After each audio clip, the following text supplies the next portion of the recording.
I, Leo Titus Preville, do swear that I will be faithful and bear true allegiance to St. Lucia, that I will uphold and defend the Constitution and the laws of St. Lucia, and I will conscientiously and impartially discharge my responsibilities to the people of St. Lucia. So help me God.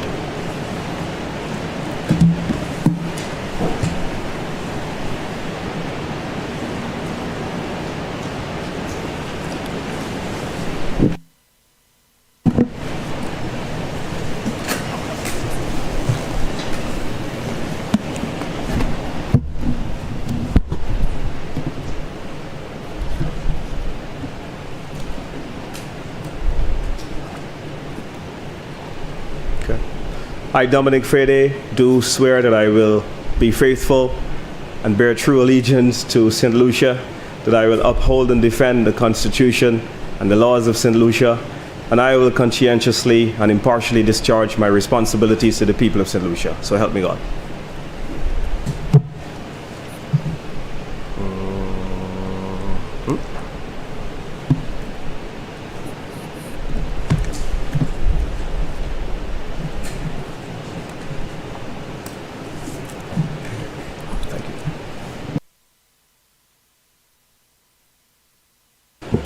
Thank you, Madam Clerk.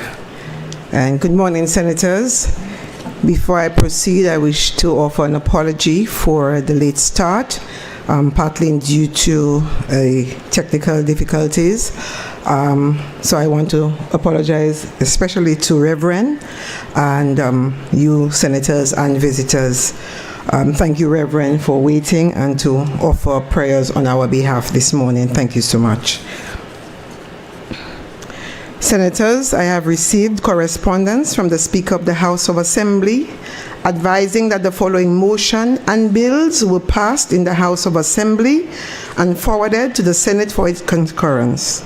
The motion, Value-Added Tax Act, Resolution of Parliament to approve draft Value-Added Tax Amendment of Schedule 1, Number 2 Order. Bills, Income Tax Amendment Number 3. Plea bargaining bill. I beg to announce that His Excellency the Governor General has been pleased to assent the following bills. Income Tax Amendment Number 2, Automatic Exchange of Financial Account Information Amendment, St. Lucia Tourism Authority Amendment, Tourism Development Amendment, Regulated Substances Amendment, Regulated Substances Safety and Security of Radiation Sources, Electricity, Distribution and Price of Goods Amendment, Citizenship of St. Lucia Amendment, and Crown Lands Amendment. I have been advised that the Senators Alison Jean, Tommy Descartes, and Angelina Ferropolius are unable to attend today's sitting. We welcome Senators George Goddard, Leo Titus Preville, and Dominic Fede. I wish to remind Senators that we remember Senator Ferropolius during this time, as she has gone through death in her family and very grave illness on two family members, a nephew and her mother, who has taken a turn for the worse. Let us remember her in our prayers. As I welcome the Senators, I also welcome students from various universities in the UK. I think some from Greenwich, Birmingham, my alma mater, Westminster, and some other universities. You are welcome to our Senate sitting. I also welcome our visitor from Barbados, who was very kind and supportive to us while we were at the CPA conference last year in Barbados. Welcome to you, sir. I wish to inform the Senate of the appointment of Felix Finistin as the Acting Governor General of St. Lucia. According to Section 23 of the Constitution, the Governor General is the head of Parliament of St. Lucia. On behalf of the Senate, I welcome His Excellency Felix Finistin. I wish to extend condolences on the passing of the following persons. Former Senator Mr. Evaristus Jamari, who served as Deputy President of the Senate during the period 2006 to 2011. He was a giant of a man who possessed fine leadership qualities and a great sense of humor. Speaker Claudius Francis describes him as having a calming influence, being factual, devoid of partisanship, and one who was very structured in his responses. Also, we mourn the passing of former technician at the Parliament, Mr. Norman Shalmine, affectionately referred to by Parliament staff as Charlie. Madam Clerk spoke fondly of Charlie. I engaged Madam Clerk to tell me a little more. Senator Fede.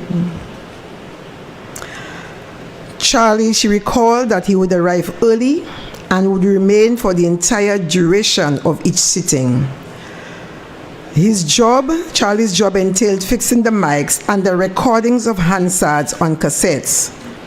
By 2018, the Parliament upgraded from cassette recording to digital system. There was no need for cassettes, but Charlie insisted on doing the cassette recordings as backup. Charlie would record overused cassettes to ensure that there was always a recording of every sitting. Madam Clerk engaged further that he would pop into the Parliament to check on staff and to inquire about sitting days. He always wanted to be informed of what days would be sitting, so he was ever present. Two other stalwarts have passed. The music fraternity lost 2 members. Mr. McGriffin Theodore, whose stage name was the Mighty Terror. He was a Calypsonian who held the record for winning the most Calypso Monarch titles until that record was broken by the Mighty Pep. And of course, I know other senators may, in their own presentation, pay respects to the Mighty Terror. And Mr. Windy Compton, a well-known and talented drummer, who was also well-known, loved, and respected for his contribution to our St. Lucian culture. He was also the brother of our former Attorney General, Petrus Compton. I extend sincere condolences to family members, friends, and loved ones, and join with the Senate in mourning their passing. I invite senators to stand with me for a moment of silence in honor of their memory.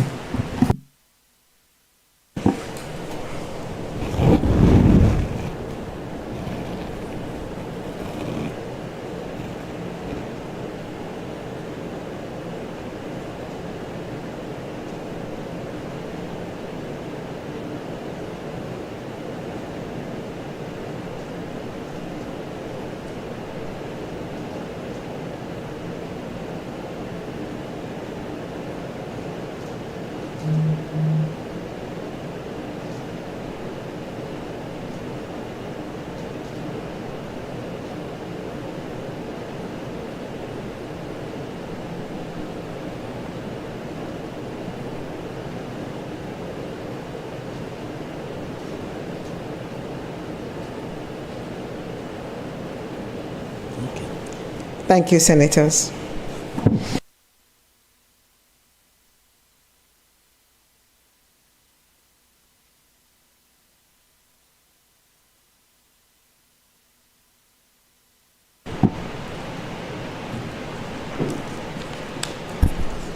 Statements by ministers or parliamentary secretary.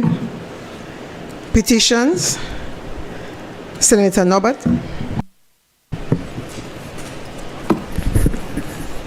Thank you, Madam President. Madam President, I'd like to move that this petition be read.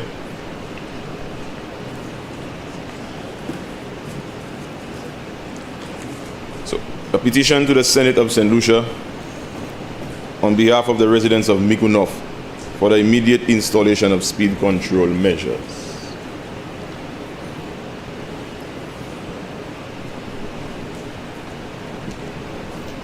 To the Honorable President and members of the Senate of St. Lucia, from the residents and stakeholders of Mikunof. This petition is grounded in the Constitution of St. Lucia and all applicable statutory duties of the state, including but not limited to the following. Section 1 of the Constitution of St. Lucia, which guarantees fundamental rights and freedoms of the individual, including the right to life, liberty, security of the person, and protection of the law. The state's common law duty of care, requiring public authorities to take reasonable steps to prevent foreseeable harm where risk is known or ought reasonably to be known. The Traffic Act and related regulations of St. Lucia, which empower the relevant authorities to implement road safety measures, including speed control mechanisms, signage, and pedestrian protections. Establish principles of administrative fairness and equality, which require that similarly situated communities be treated equitably in the provision of public safety infrastructure. This petition asserts that the failure to implement adequate safety measures along the Micoud North Highway constitutes a breach of these obligations and exposes residents to ongoing and foreseeable harm. Whereas, Madam President, this year, 2026, marks the 25th anniversary of one of the most tragic highway incidents in St. Lucia's history, in which 3 school children from a single family lost their lives after 5 students were struck by a motor vehicle along the Micoud Highway while returning home from school. That family, furthermore, to this day has not received compensation, and this reflects on continued failure of the justice system in St. Lucia. The Micoud Highway, particularly along the Tiroche to Pralin Bridge, remains a high-speed zone despite embedded with active residential and commercial communities. These areas have been the site of numerous fatal and life-altering accidents, including incidents resulting in paralysis and permanent disability. Residents must daily traverse this highway to access essential services, including schools, bus stops, pharmacies, supermarkets, and gas stations, thereby exposing them to significant and unavoidable risk. The danger posed is not hypothetical, but well documented, it's continuous, and it's foreseeable. And whereas, Madam President, the government of St. Lucia has established clear precedent by installing speed control measures in other communities under comparable or less severe conditions, including, but not limited to, Popicon, Dennery, Bexon, Rodney Bay, Cul-de-Sac, Marigot, Canaries, Soufre, Choiseul, Labrie, Vieux-Fort, and along the Larichous Highway. These interventions demonstrate both the technical feasibility and policy acceptance of such measures as a necessary tool for public safety. The denial or delay of similar protections for Micoud North amounts to unequal treatment and raises serious concerns of administrative inconsistency and, we dare say, neglect. The legal argument: the continued failure to install speed control measures in known high-risk areas along the Micoud Highway constitutes a breach of the state's duty of care, a potential violation of the constitutional right to life and security of the persons, an irrational and inequitable exercise of administrative discretion, and a failure to act in accordance with the principles of good governance, including fairness, accountability, and responsiveness to citizen welfare. Therefore, Madam President, be it resolved that we, the people of Micoud North, formally call upon the government of St. Lucia, through the relevant ministries and authorities, to 1. Immediately conduct a formal road safety assessment of the Micoud Highway with priority areas from the Tiroche Gap to the Pralin Bridge. Install appropriate speed control measures, including, but not limited to, pedestrian crossings, speed bumps, warning signage, and proper road markings. Implement these measures with a defined and publicly communicated time frame. Engage in meaningful consultation with residents to ensure that interventions reflect actual community needs. Provide a formal response to this petition outlining the actions to be taken and a timeline for implementation. In conclusion, for 25 years and more, The people of Miku North have lived with the consequence of inaction. The risk is known, the danger is real, the solutions are available and have been applied elsewhere. Continued delay is not merely administrative oversight. It is a denial of equal protection and a failure of the state's most basic duty to safeguard lives of the people. We therefore humbly pray that this Honorable Senate will give urgent consideration to this petition and take all necessary steps to ensure the timely implementation of these life-saving road measures in Miku North. Respectfully submitted on behalf of the people of Miku North. Elisha Norbert.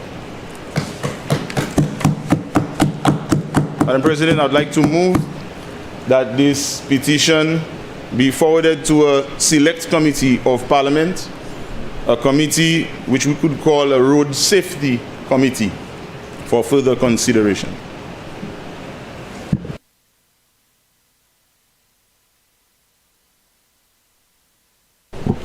Senator, before I pose the question, I note that the submission that was sent to the clerk has some alterations, so I would appreciate that I would get a copy, your copy, because what I've got and what you were reading seem to be different.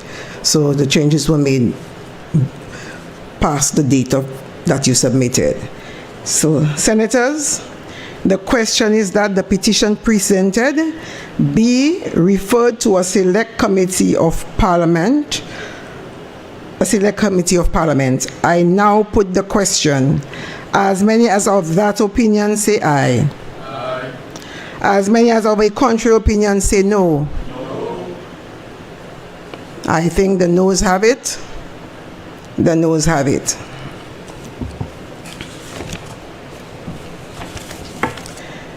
Papers to be laid. Honorable Dr. Shanda Harak Singh.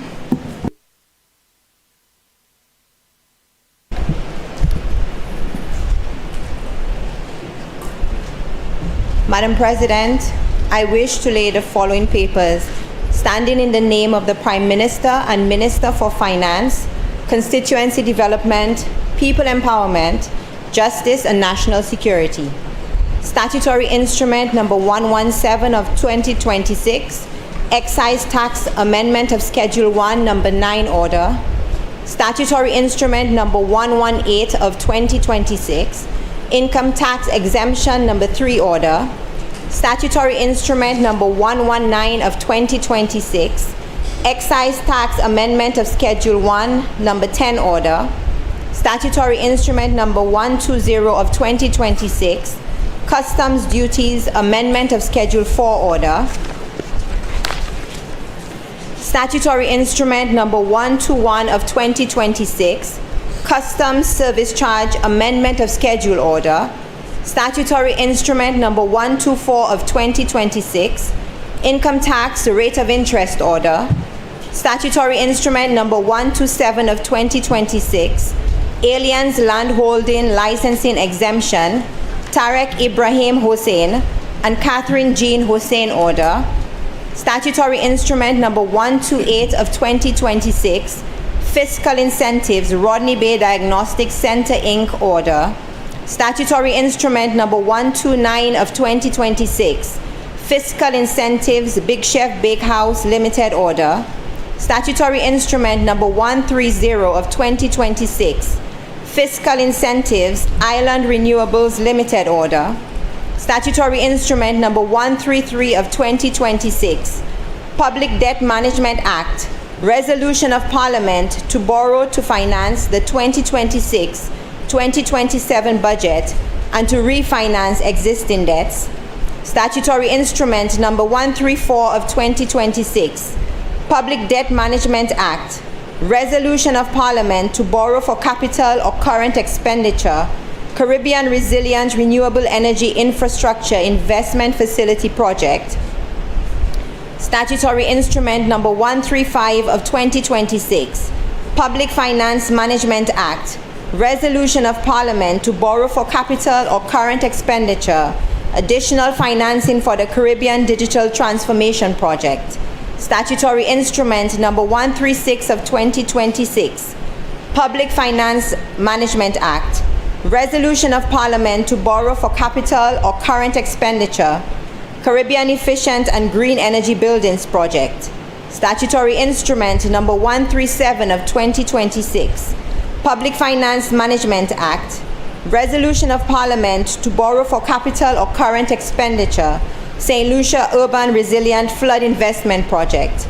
Statutory Instrument Number 138 of 2026, Public Finance Management Act, Resolution of Parliament to borrow for capital or current expenditure, technical assistance, Sir Julian R. Hunt Highway and Secondary Roads Improvement Preparation Project.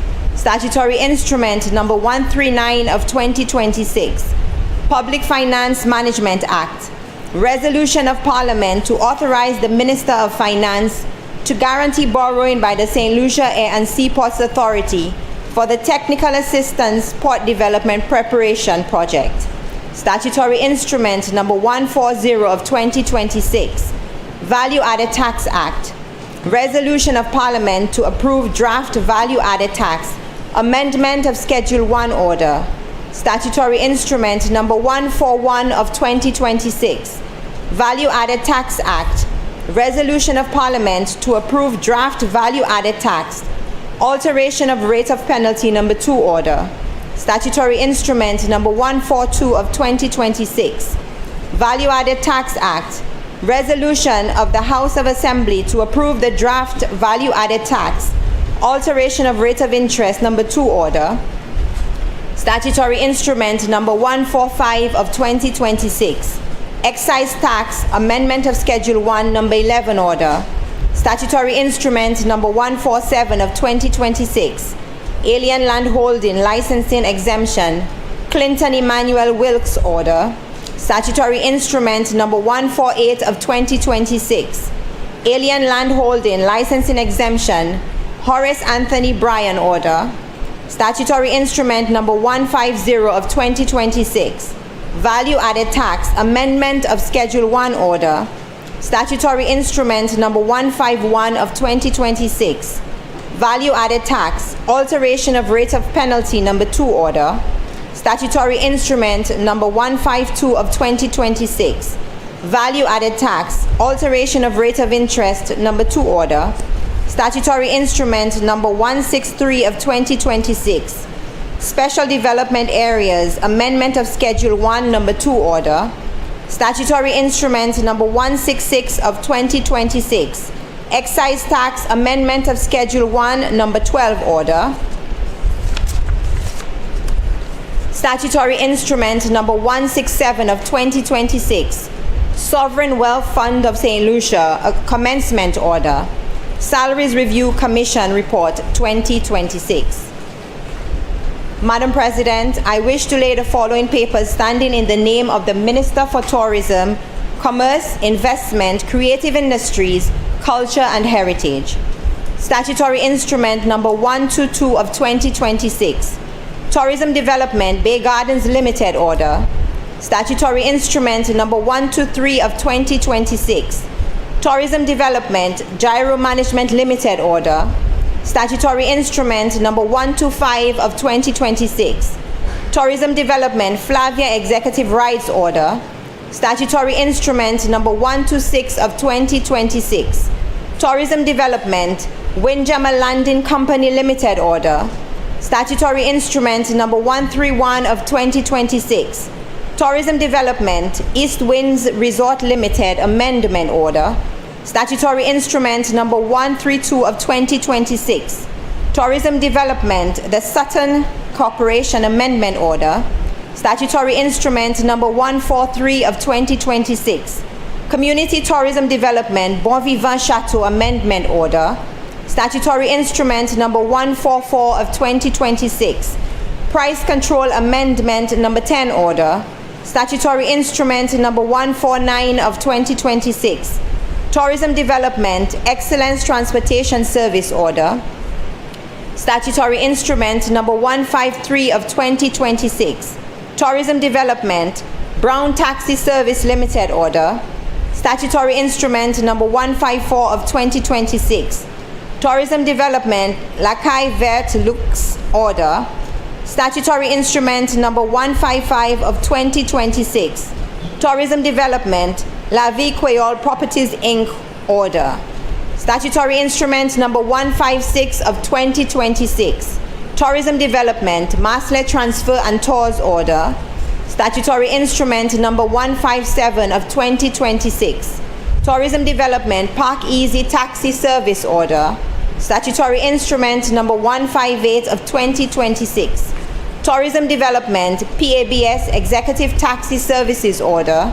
Statutory Instrument Number 159 of 2026, Tourism Development ATV Experience Amendment Order. Statutory Instrument Number 160 of 2026, Tourism Development Stewards Executive Transfers and Tours Limited Order. Statutory Instrument Number 161 of 2026, Tourism Development Harbour Vista Inn Inc. Order.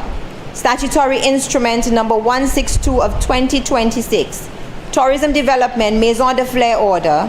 Statutory Instrument Number 164 of 2026, Regulated Substances Appointment of the Board of the Regulated Substances Authority Number 2 Order. Madam President? Number 2 notice, sorry. Madam President, I wish to lay the following papers in the name of the Minister for Health, Wellness and Nutrition.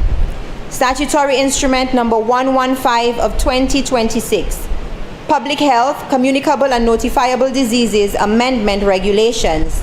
Statutory Instrument Number 146 of 2026, Health Practitioners Amendment of Schedule Order. Madam President, I wish to lay the following papers standing in the name of the Minister for Equity, Social Justice, Gender, Older Persons, Labor, Cooperatives and Consumer Affairs. Statutory Instrument Number 116 of 2026, Price Control Amendment Number 9 Order. Statutory Instrument Number 165 of 2026, Price Control Amendment Number 11 Order. Thank you, Dr. Haraksing. Motions.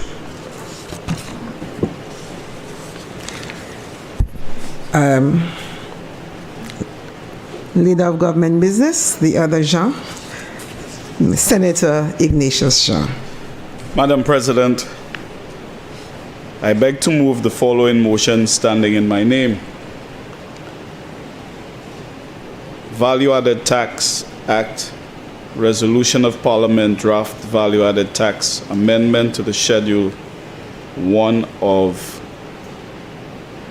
number 2027. Number 2. Whereas under Section 109(1)A of the Value-Added Tax Act, Cap 1542, the Act, is provided that the Minister of Finance may, by order published in the Gazette, amend the schedules to the Act. And whereas it is further provided under Section 109(2) of the Act that an order made pursuant to Section 109(1) of the Act is subject to an affirmative resolution of Parliament, except where the amendment is to the customs tariff headings only. And whereas the Minister of Finance seeks approval of the draft Value-Added Tax Amendment of Schedule 1, Number 2 Order to amend Schedule 1 of the Act by an affirmative resolution of Parliament to include as zero-rated goods for a period of 5 years commencing from the 2nd day of August 2026 and terminating on the 1st day of August 2031. A supply of goods under the following customs tariff headings: 7610.909000 solar panel mounts, 8471.900000 data loggers, 8502.390000 complete system, 8504.40 0000, charge controllers and inverters. 850760, 0000, deep cycle batteries. 850780, 0000, deep cycle batteries. 8517690000, communication cabling, Ethernet switches. 853630, 0000, protective devices, communication devices. 853650, 0000, cable isolator switches, isolators. 853670, 1000, MC4 connectors. 853670, 2000, MC4 connectors. 853670, 9000, MC4 connectors. 853690, 0000, battery clamps, junction boxes. 8537, 1000, combiner boxes. 8541, 41, 0000, solar panels. 8541, 42, 0000, solar panels. 8541, 43, 0000, solar panels. 8541, 49, 0000, solar panels. 8544, 60, 10, direct current DC, alternative current AC cables. 9039, 9032.890000, control devices, other DC, AC components, control components. B, a supply of installation service for photovoltaic systems. Be it resolved that Parliament by affirmative resolution approves the draft value-added tax amendment of Schedule 1, Number 2, order which amends Schedule 1 of the Act to include as zero-rated goods for a period of 5 years, commencing from the 2nd day of August 2026 and terminating on the 1st day of August 2031. A supply of goods under the following customs headings. Solar panel mounts, data loggers, complete system, charge controllers and inverters, deep cycle batteries, communication cabling, Ethernet switches, protective devices, communication devices, cable isolator switches, isolators, MC4 connectors,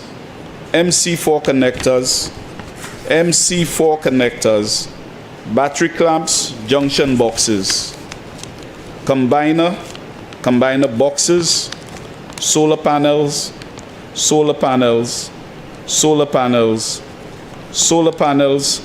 direct current DC, alternative current AC cables, control devices, other DC AC components, control components, a supply of the installation service for photovoltaic systems.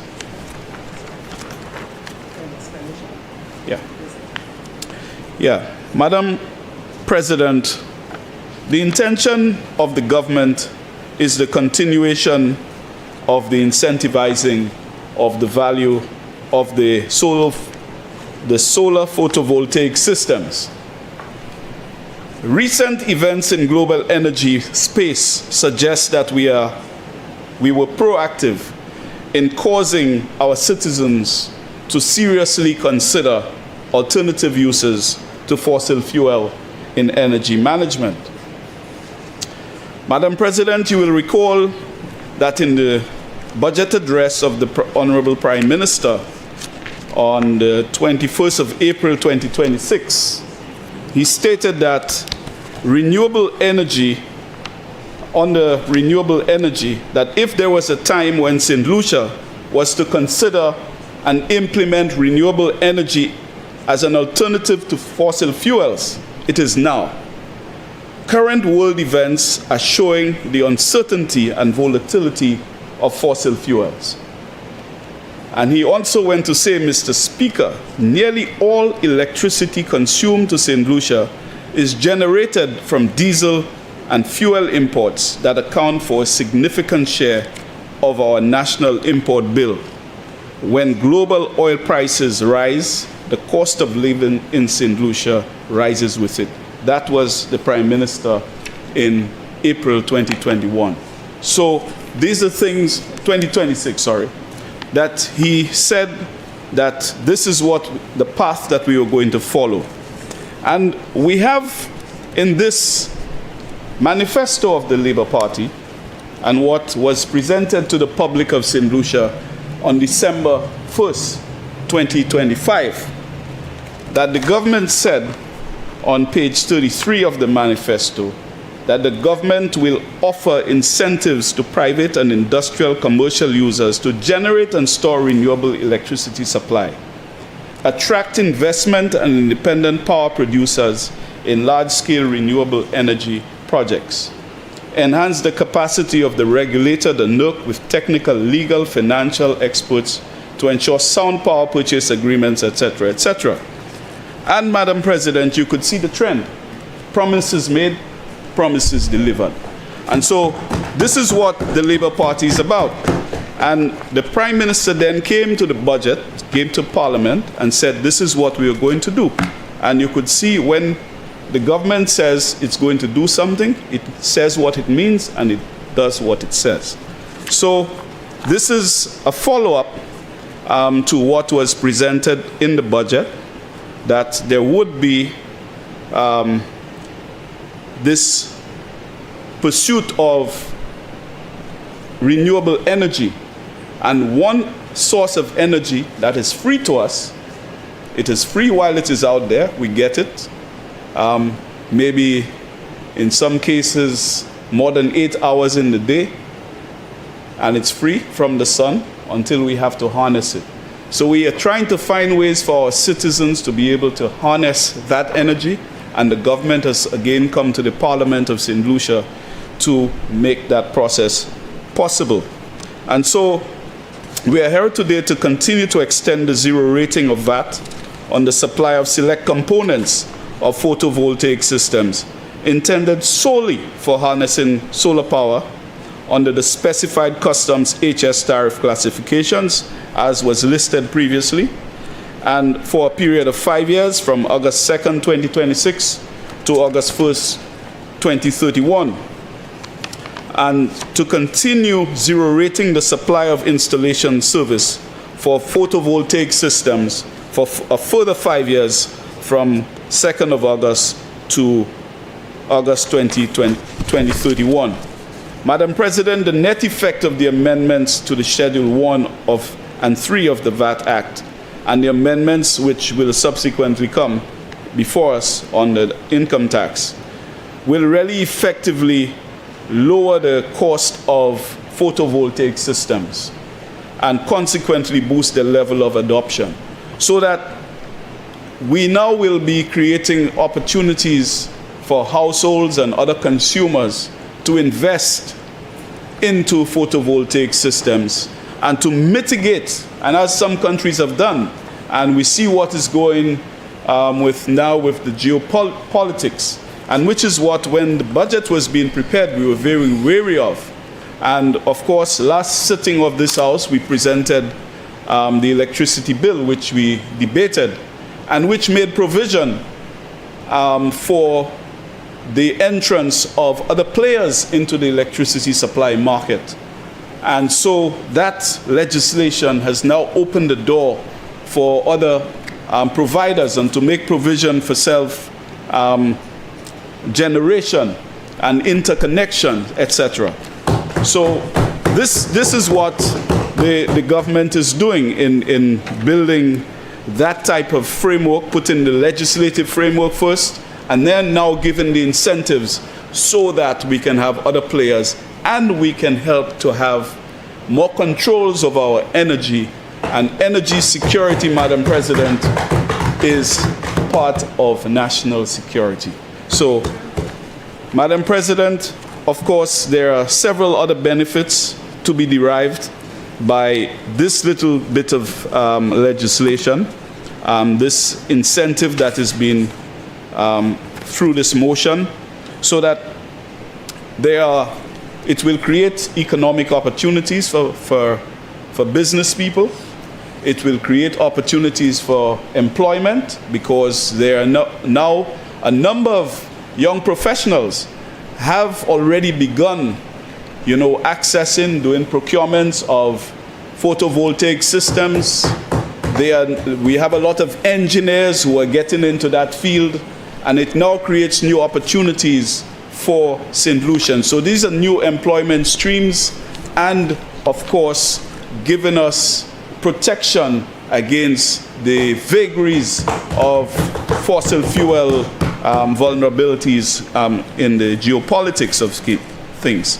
So, Madam President, I want to commend this motion and ask members to support. Thank you. Senators, the question is that Parliament, by affirmative resolution, approves the draft value-added tax amendment of Schedule 1, Number 2 order, which amends Schedule 1 of the Act to include as zero-rated goods for a period of 5 years commencing on the 2nd day of August 2026 and terminating on the 1st day of August 2031. A supply of goods under the following custom tariff headings: solar panel mounts, data loggers, complete system, charge controllers and inverters, deep cycle batteries, communication cabling, Ethernet switches, protected devices, communication devices, cable isolator switches, isolators, MC4 connectors, battery clamps, junction boxes, combiner and combiner boxes, solar panels, direct current DC, alternative current AC cables, control devices, other DC or AC components, control components. B, a supply of the installation service for photovoltaic systems. Senator Fede. Thank you very much, Madam President. Madam President, I stand to debate this motion at a time when most St. Lucians are reeling with very, very, very high electricity cost. One would have thought that the government would have come here with an accompanying bill to bring some relief, Madam President, to the ordinary people of St. Lucia who are having to face these electricity bills, Madam President, very significant increases.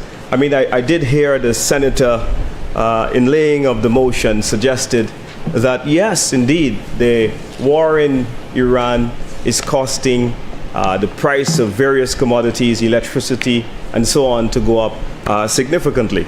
So I want to begin, Madam President, by suggesting that the United Workers' Party, as the main opposition, does actually support any move that would help to improve the green space, the green energy space. And we do believe, Madam President, that yes, energy diversification as an energy source, yes, we do agree that this is necessary. But what we are confused about, Madam President, is how will an ordinary family in St. Lucia afford a photovoltaic system which is starting at around 40,000 EC dollars. I didn't hear, Madam President, anything from the government side to suggest that they are going to make it more accessible to ordinary families in St. Lucia to afford these very same systems that they're championing. Madam President, I therefore say that this is a bill for the rich and the upper middle class.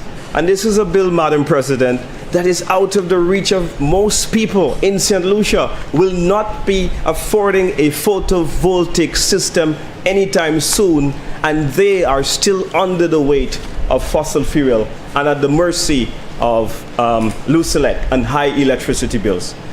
Madam President, if the government would like to borrow a policy measure that was implemented in the past by the United Workers' Party administration, we would like to suggest that they consider what we did during COVID, that we did create, Madam President, at a time of high stress on the people of St. Lucia, subsidies on their energy bills, where we were paying for their electricity bills of various consumers in St. Lucia. So, Madam President, this here does not address how ordinary consumers are going to afford it. And so I commend the senator for bringing the bill to the House, and I commend the wonderful PR pitch in his speech. But, Madam President, it brings us back to the reality. The other question I have, Madam President, is this.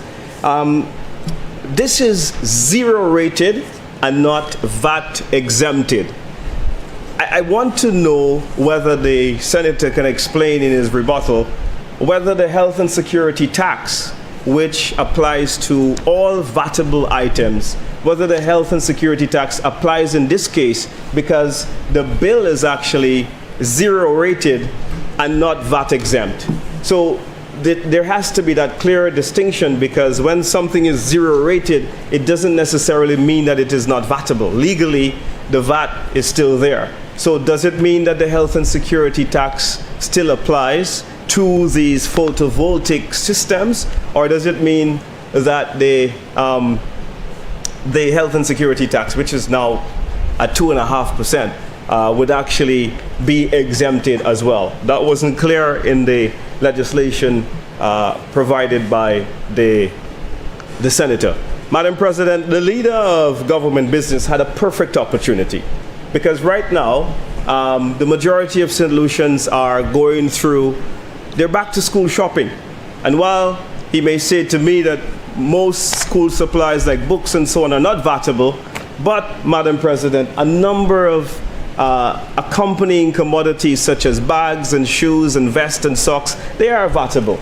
And so this would have been a great time. It's a missed opportunity by the government, who likes to champion itself as being the champions of the poor.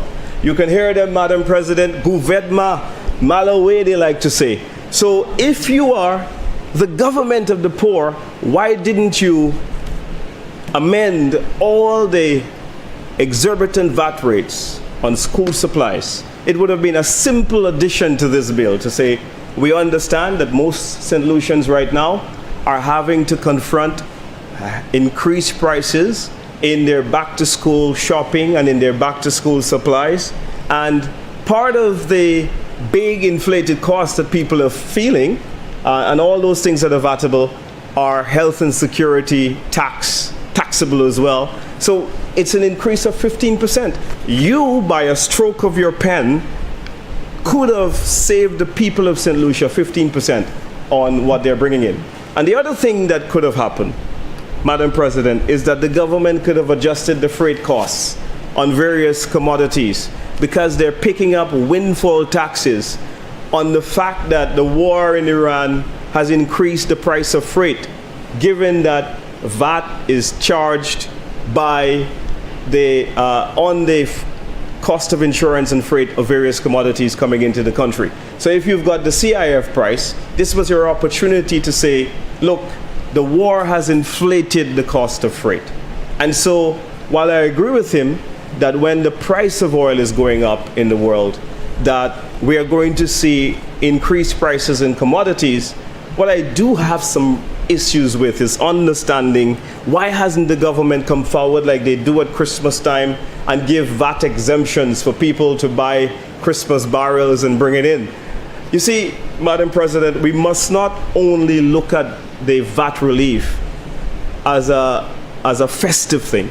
But we must look at the VAT relief as something when people really need it, like now.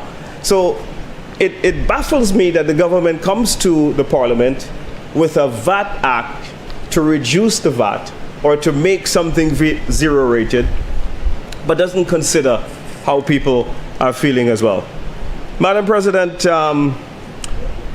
as I said, the opposition does support this measure, but it baffles me, why didn't the government consider industrial photovoltaic systems for towns and villages so that the ordinary people in St. Lucia can benefit from perhaps a communal photovoltaic system that could have been in towns and villages, hence increasing access to individuals. The list of photovoltaic systems here that the government has provided suggests that this is only for consumers in private homes. So you're going to buy a photovoltaic, your neighbor is going to have their own, and so on, and that's how it goes.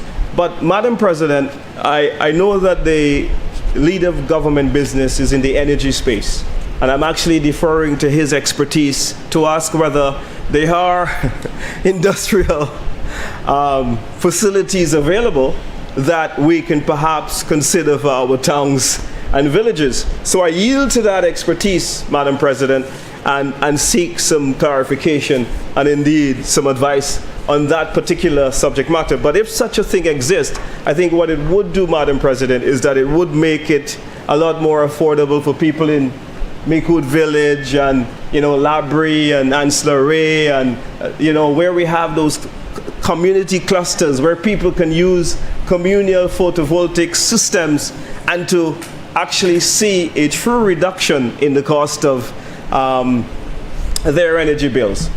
We agree that by diversifying the energy source, Madam President, and tapping into the vast wealth of solar energy available to us in the tropics, that is going to help the energy cost of various consumers tremendously. The vexing issue is, can they afford to buy the equipment? And the answer is, for most families, I don't have $40,000 laying around waiting on a government legislation. So I think this is a proposal for the rich and the upper middle class, no problem, but I want to see a more concerted effort in a plan where the man from the Cleary can say, yes, the leader of government business came to the House and he has made sure that our energy bills are going to be cheaper because of a measure he passed in the Parliament. Madam President, I want to thank you for your indulgence, and I thank the senators as well opposite. Thank you.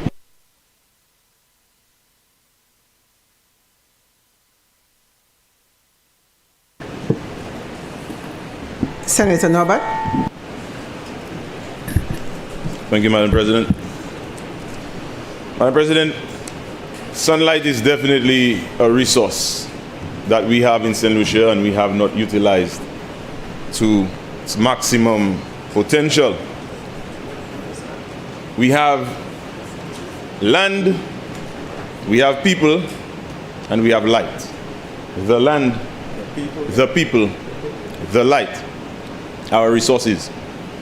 And the United Workers' Party supports investment in harnessing the capabilities of all these resources. So I stand this morning in support of the intent of this motion. And I commend the government of the day for considering ideas which were also presented in the manifesto of the United Workers' Party in the last election. But I have advised my fellow senators not to walk with the manifesto in this chamber, because the manifesto represents a political party and political symbols are not allowed inside this chamber. But we see the rules being broken by government ministers in the lower house and sadly by senators in this chamber. Senator, Yes, Madam President. I wish to caution you. When you speak of what's happening in the lower house, you place the speaker, the presiding officer, in a very awkward position. When you talk about rules being broken in the house without the presiding officer intervening, you're putting poor judgment upon him. I shall not allow this. Please proceed with your presentation and be careful of your accusations. Move on. Yes, Madam President. So I would like to just caution the senators who represent the government to avoid waving their manifesto in the chamber. We know that the government... Senator. Yes, Madam. It is not your responsibility to tell the senators what they can and cannot do. At the end of the day, the presiding officer has that responsibility. I shall allow, or I shall say it is not allowed. It's not your duty to do so. Please proceed. Thank you, Madam President. So we agree with the investment in the light, the harnessing the energy that we can get from the light. We also agree with any investment to harness the potential of all the resources in St. Lucia. That's why we wanted the government, Madam President, to invest in families who have family land and need that support to get the finances to subdivide their land. As we see our lands are being sold to foreigners, we are losing these resources. And it is indeed a pleasure to see VAT being zero rated for solar panels, so we can access the energy of the light. As a matter of fact, we would love if this would be a permanent fixture where we could see the reduction and the eventual removal of VAT completely. So we support any motion that gives a VAT break. We support that. Finally, Madam President, I would like to encourage the government to work with the ministry responsible for local government, which is tasked with the responsibility on the ground to encourage NGOs to engage in developmental activities. I always go back to that group from Choiseul, Atlas. A few years ago, over 10 years ago, I believe, Atlas was able to secure grant funding for the installation of solar panels. And so if we have stronger NGOs, if St. Lucians can work together in the communities, they can access funds to make what my colleague senator spoke of earlier, communal photovoltaic systems possible, playing fields, our football clubs, our youth and sports councils, our community development organizations. If we work to strengthen these organizations, we can access grant funding to see communities harness the energy of the sun. And so, Madam President, although some school supplies are already zero rated and they don't charge VAT on them, but as my colleague said, we would love to see legislation that would outright say that VAT is no more in this country. Thank you, Madam President. Senator Previll. Thank you, Madam President, and I stand to join in the debate on this very important motion before the Senate. And Madam President, with your permission, let me also join you in the words of condolence that you expressed this morning with respect to especially former Senator Jamari and a person who was not a senator but served in this honorable house with distinction, Mr. Charlemagne. My few words would be, Mr. Charlemagne was among the very first persons who I worked with when I joined the public service in 1984. He along with Frank Norville were the senior technicians at the Government Information Service, and they taught me quite a bit in the area of video and audio communication techniques. So my condolences to the family of Mr. Charlemagne. He has done his duty well to St. Lucia. With respect to Mr. Jamari, I also say these are the types of persons that have worked very hard to build St. Lucia. Selfless, putting country above self, and doing and acting in a manner that is consistent with how a developing country ought to conduct itself. We are in the process of developing. So we need persons to put their shoulders to the wheel and put country above self in their service to country. So my condolences also to Mr. Jamari's family at this time. And of course to Senator Farrer for what she's going through right now.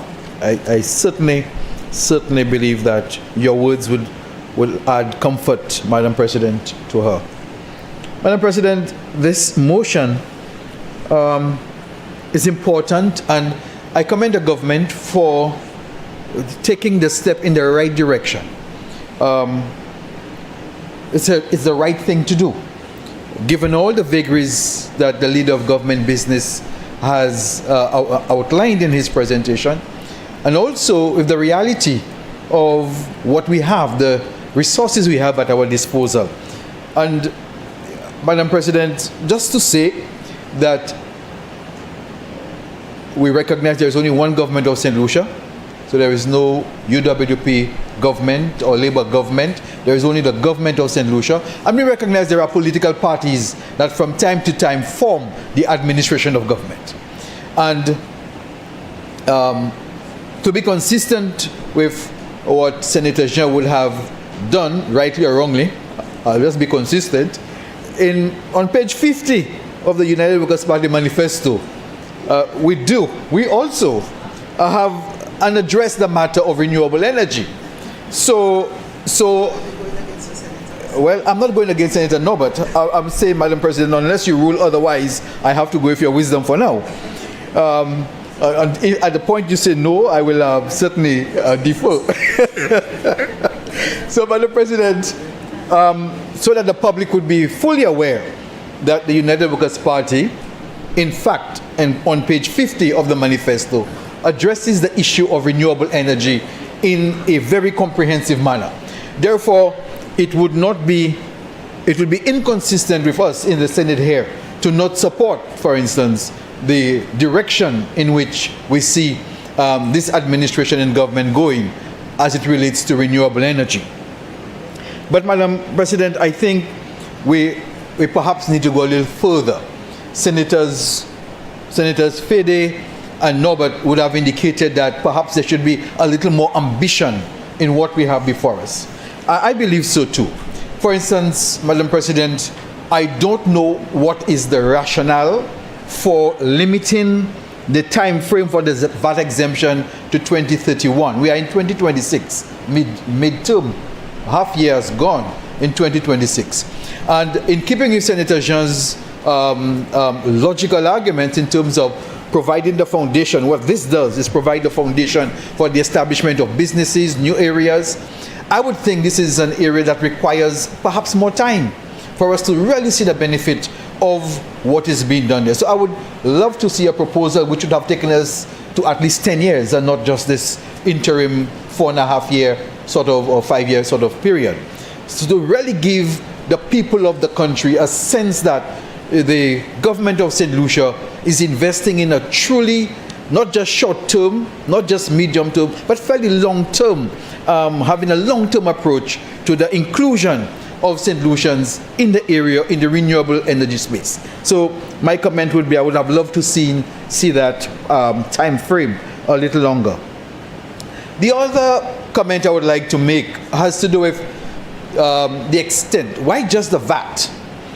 Can we not do better in such an important area, Madam President? Can we not perhaps have looked at the health and security tax being exempt and the service charge being exempt on those areas to actually achieve some of what Senator Jean has quite eloquently articulated in his presentation? So perhaps for me it's a level of ambition that I have a question mark with in terms of this very important area. there is one thing I believe St. Lucians would love to know. Every time we come to the Senate and we debate and we present motions or bills that would sort of lead to the reduction in taxes, St. Lucians therefore tell themselves, oh, if we lose taxes somewhere, it means perhaps some service of some sort would not be rendered. And it would be good, I believe, when the government side presents those proposals, that we get a sense as to how much money are we talking about, that we anticipate we are investing. I wouldn't say foregoing. In this instance, it is money foregone by the government, but in a sense investing in the private sector, investing in the people. How much are we looking at? So people get a better sense as to what it is that is being proposed through the reduction, in this case, of the VAT. And in other instances, whatever the reduction is in whatever other area, the people of the country get a better sense as to what exactly it means for the country in terms of the policy initiative that is being proposed.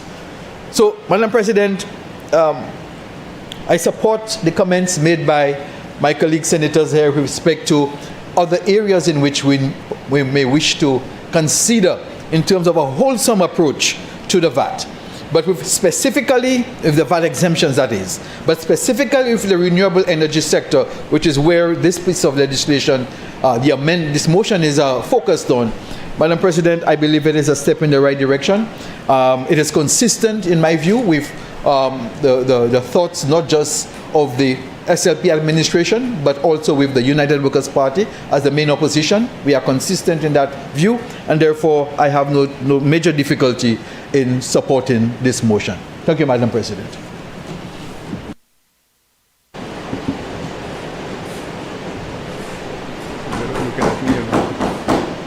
Senator Charles, my apologies, Senator. Madam President, just to say a few words on the motion, but before I do so, permit me to continue the sentiments expressed by yourself and Senator Preville in respect of the passing of four St. Lucians. And I want to start with Norman Shalmine, who I also worked with at the Government Information Service. And he was a man of, a technician of all generations, I should say. Because Norman Shalmine mastered all the technologies, from the old analog technologies to the digital technologies as well. And one of the most reliable people you could have found working with. He taught everybody. And it struck me because I knew he was ill. But while I was searching for some information online, what popped up on my screen was the funeral service of Norman Shalmine. So you could imagine being not in St. Lucia and being stunned by what struck you. And it took me a moment to continue following the live stream because I was so taken aback by the sudden shock on me on his death. But may his soul rest in peace, and condolences and my strength be with the family. I also like to speak briefly on the Mighty Terror, a personal friend of mine who I was able to share his full life story in terms of publishing his biography. But I think sometimes we forget that Mighty Terror was one of the most dedicated public servants of St. Lucia. Having worked in St. Lucia for a very long time, even before he went away to Canada and returned to serve at the National Insurance Corporation as Deputy Director, one of the most competent economists, statisticians you could have found, and he never blew his trumpet. As has been said by yourself, having won the Calypso monarchy for 7 consecutive years and setting the foundation for the modernization of Calypso in St. Lucia, and of course went on to win for an 8th time, having been eclipsed only by the mighty Pep in 2017, I believe it was. So again, condolences to the mighty terror, a giant of his generation as well. Madam President, thirdly, Mr. Windy Compton, as we call him, and a drummer, most people know him, but again, another public servant, worked with the Ministry of Health for some time in the Public Health Department. And because people like himself retired for such a long time, we only know him as a drummer or an actor, but he was a public servant. And I think, again, we have to commend his service. And finally, to Mr. Jean-Marie, again, for most of us of recent vintage, but one of the best footballers St. Lucia had produced in his early years. And I must also say that he was one of the most competent, able, and dedicated volunteers in St. Lucia. Jean-Marie served with myself on the UNDP Small Grants Project for 2 terms. And again, a lot has been said of his competence as a member of the commission, but also his keen sense of analysis, his insight, his quiet leadership. And I also served with him when he was chairman of the board of directors of Radio St. Lucia. So he has an extensive footprint of public service. And again, condolences to the family. And finally, I add my congratulations on the appointment of Mr. Felix Finistay as Acting Governor General. Again, another dedicated public servant. But my brief comments, Madam President, on the motion is to commend the leader of the government business for submitting the motion, which I support, and to really say that this is the first major step in the generation of electricity using alternative sources of generation. But I think we need to move a second step, because based on the Electricity Supply Act, which was passed in the House and the Senate not too long ago, the power company Lucia still has exclusive rights on generation of electricity using fossil fuels, which is good and bad. We won't debate that, that has been debated. However, I think what has to happen, though, that there has to be the establishment of the enabling environment to support all of this. Because it's easier to import. Now we have a cadre of companies doing the supply of solar systems. But I think sometimes we have to realize that the legislation has to move on par with the waiver of duties on the equipment, on the inputs, and on the services as well as on the labor. So I would like to encourage the leader of government business to give this some consideration, that there's some level of speed in the regulations that should support the establishment of independent power production on the Electricity Supplies Act to make this a bit more effective. With these comments, Madam President, I would like to add my support to the motion. I thank you.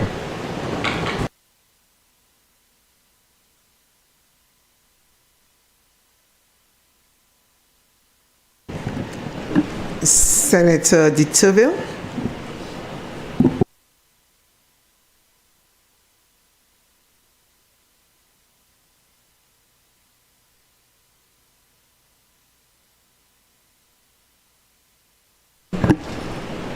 Thank you.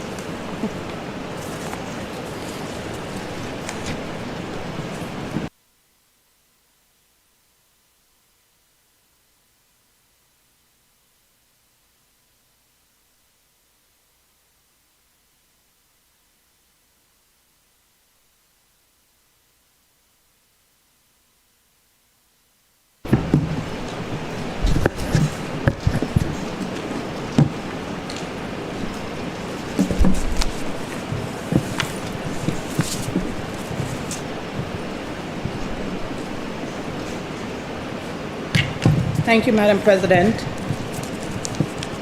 I would just like to, again, echo the sentiments of some of the senators who have spoken before me in expressing condolences to a few persons, or a few families rather. 2026 seemed to have come in hard and heavy. Mr. Norman Charlemagne was mentioned by a few of the senators. As I may not have known him as well as they do, but I know a lot of his children. And I would like to express additional condolences to the family, to his children, and I know he provided a lot of support for this parliament. And we would like to thank him for his contribution in that regard. P. McGriffin Theodore. I would not try to pronounce, I've struggled for many years to try to pronounce his first name. Affectionately known as Mac, Mighty Terror, and uncle to many. He was actually one of my uncles. And special condolences to his family, his 3 children, Allison, Nadia, and Aldrich, was still here in St. Lucia. The funeral was on Tuesday of this week. And he had contributed in many, many ways to the St. Lucian community and society, and we just want to acknowledge his contribution. Windy Compton, again, of course, a lot of us know, and I also know him in a very special way. He's actually, I know 3 of his children very well, which are cousins of mine, second cousins, Alika, Biko, and Courtney, and I would just like to express condolences to himself, well, his family, his children, his brothers and sisters.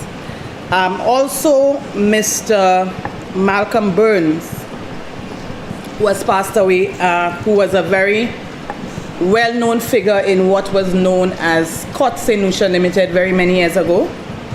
And at the time when he served was very instrumental in bringing in what we know as, what used to be layaway and what is now known as hired purchase. At that time, COTS was one of those companies who allowed St. Lucians to be able to have a comfortable space in their homes. As well as a very young lady who, Miss Makeda Z. Nestor, which is the daughter of Mishak Nestor, who was tragically killed a few weeks ago. Her funeral is sometime next week from the community of Choiseul. Also a family member of mine. And I would just like to extend condolences to the wider family, and we keep them in our prayers.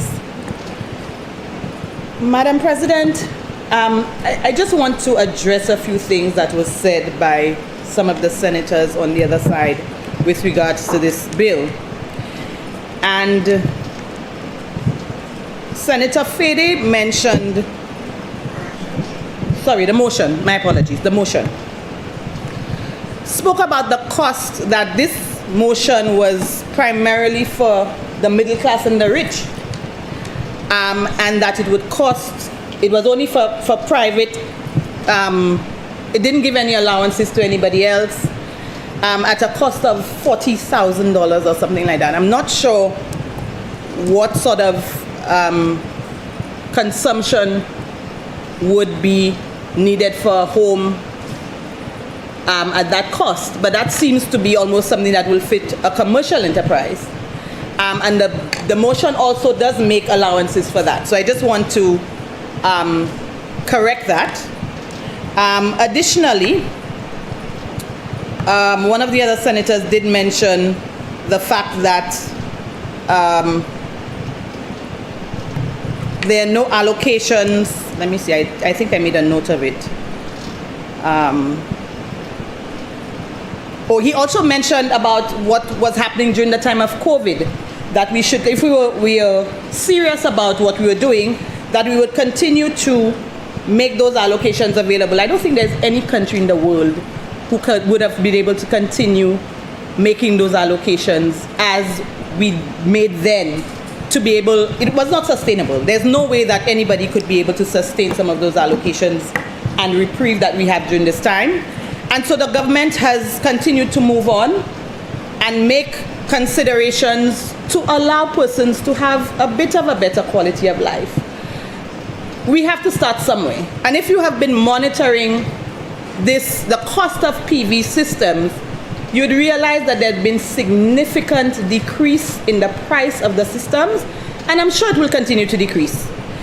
And yes, the span that we are considering is a 5-year span and not a 10-year span, but we have to take into consideration what is happening globally.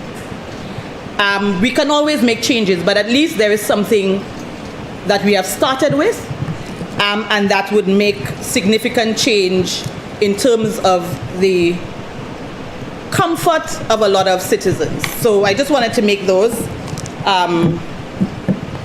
bring those points to light.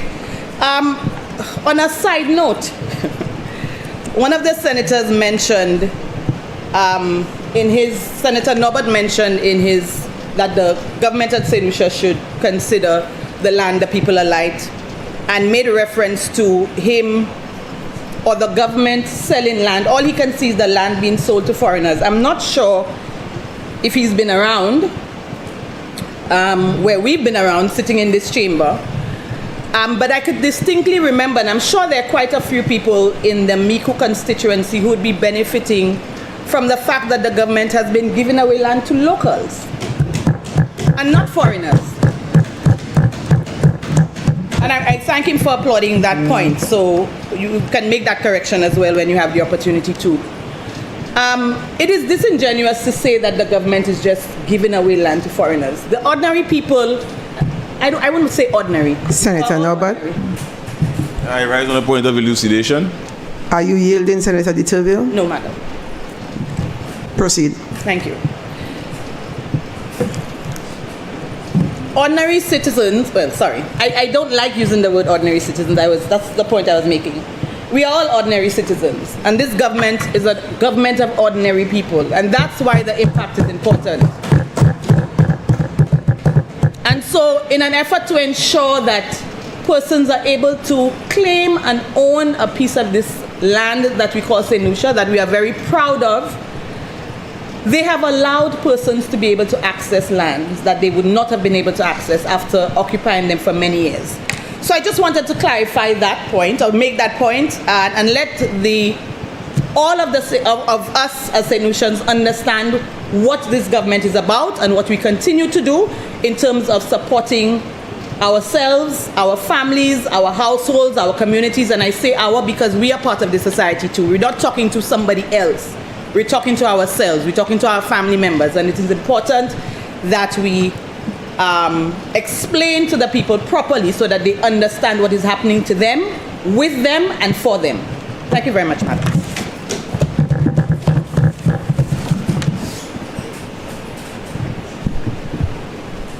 Senator Albert Poyot, Dr. Poyot.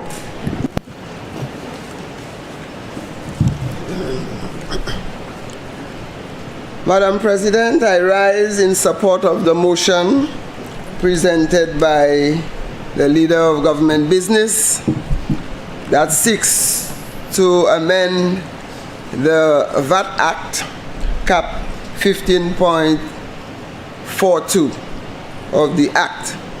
But before I speak to the motion, Madam President, permit me space to express my condolences to the family of Mr. Everestus Jamari, who was a very good friend of this government, and in particular, the Honorable Prime Minister Philip J. Pierre. I knew him personally, Madam President, as a friend of my husband and myself, and this gentleman has left a legacy which is unmatched in terms of quality, commitment, dedication, loyalty, and an advocate for high-quality service to humanity. I can say without any doubt, Madam President, that he died with his boots on. My condolences to his family and friends, and may his soul rest in peace. I think the Lord has recruited a very good servant, and he must be at work already. I also express condolences to the persons that you mentioned, Madam President, Mr.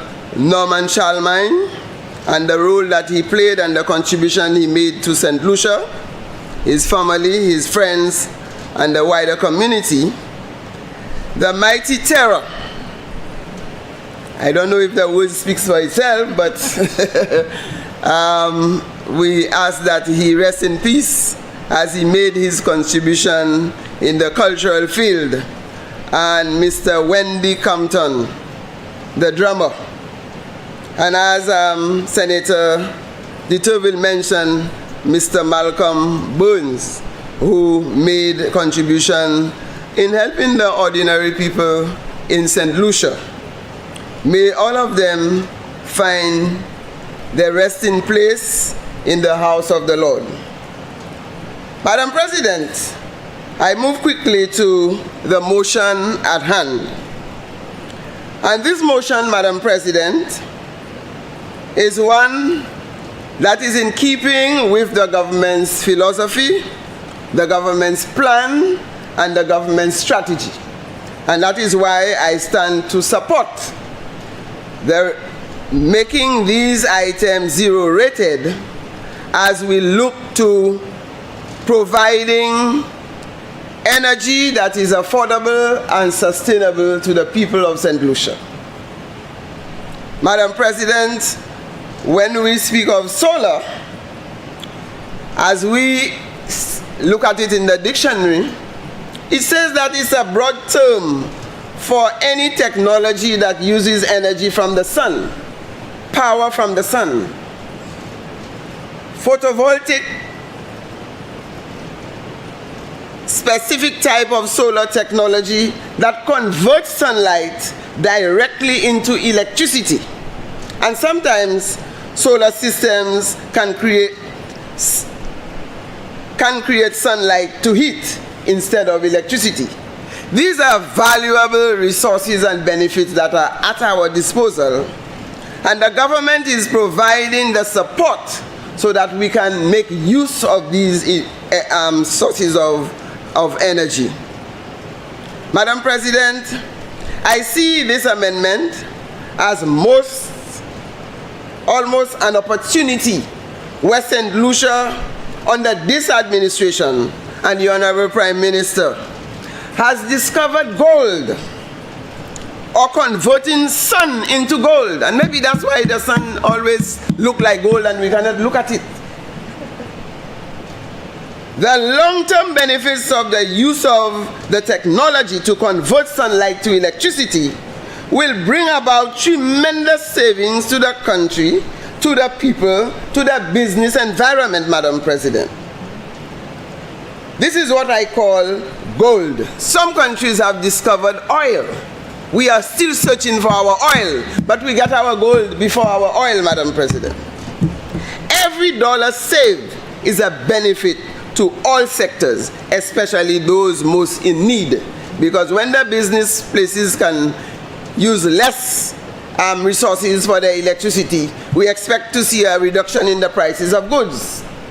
We expect to see manufacturing, the prices go down because they have cheaper electricity to produce, Madam President. So we have to see the interconnection of this move, and not just about a few people having a little system at their home to reduce their private electricity. We see the greater benefit.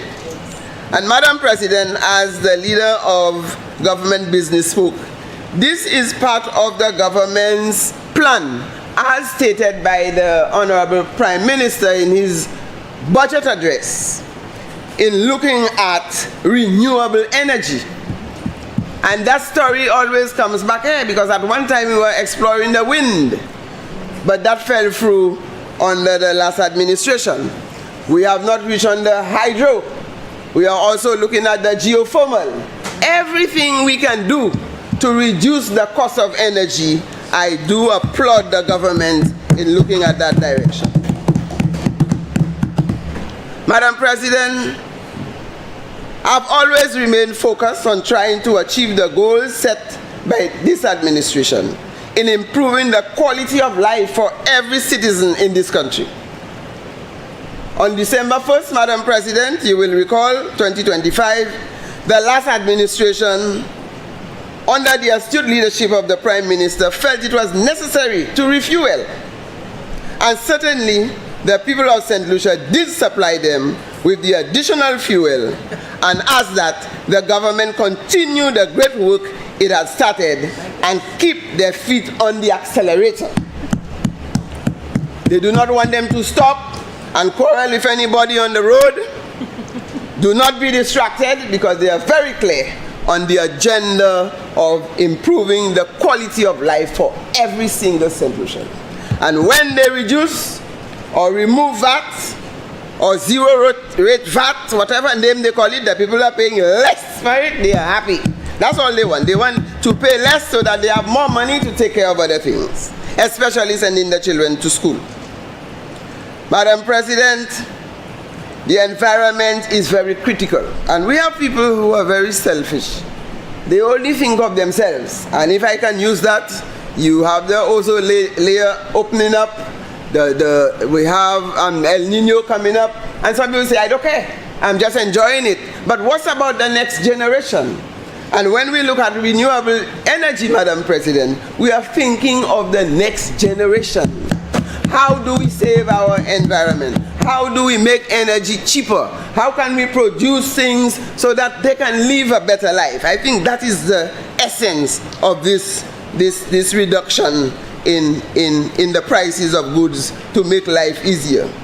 Madam President, the people of St. Lucia will certainly be in a better place when we can generate enough electricity and energy from the sun. Madam President, I want to ask you a question. When last did you hear that the sun did not rise? So it means, as long as the sun rises, we stand a chance of generating energy from the sun. Therefore, we will wait for us to maximize the use of the sun that we have and use it to make life better for us. Let us reflect on what's happening in the Middle East, Madam President. We are waiting. I heard the Prime Minister said he is not producing oil here. He only producing coconut oil. We may not have enough coconut oil, Madam President. And therefore, as a result, we are at the mercy of those countries out there that are producing oil. And as soon as they increase the prices of oil, everything will go up. It's a convenient platform for those on the other side to complain about prices going up. But when we assess it, Madam President, you will notice that the prices of oil will, once prices of oil goes up, everything skyrockets. And therefore, if we can find alternative energy so that we can keep prices down within our own jurisdiction, it is a plus for us. And it is for this reason, Madam President, when I heard the Minister of Infrastructure spoke about the amount of money that is spent so that we import oil and diesel in St. Lucia, $632 million.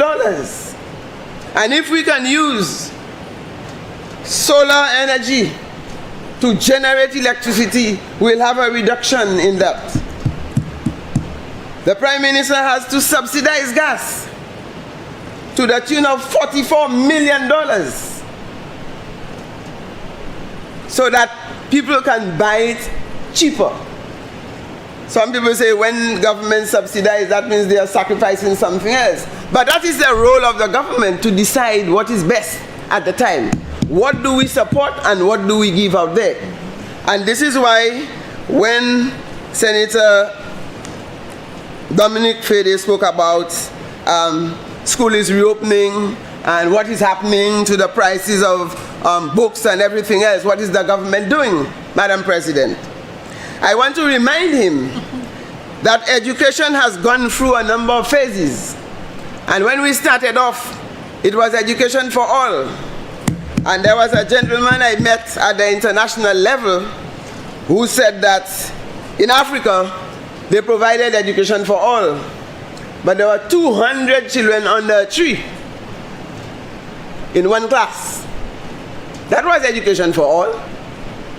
And when they noticed that this is not education, it was a choir, a church singing, that was not education, they asked for quality education. And therefore they look at class sizes, teacher training and everything else. And not just education for all, quality education for all. And I think now the Senator Fede is asking for free quality education for all. And even after they said quality, Madam President, we added the word high. So it had to be free, high quality education for all. So we are following the steps and we will reach there one day. So what the government is doing, providing opportunities for work, they criticize STEP, but that money goes into books, it goes into uniform.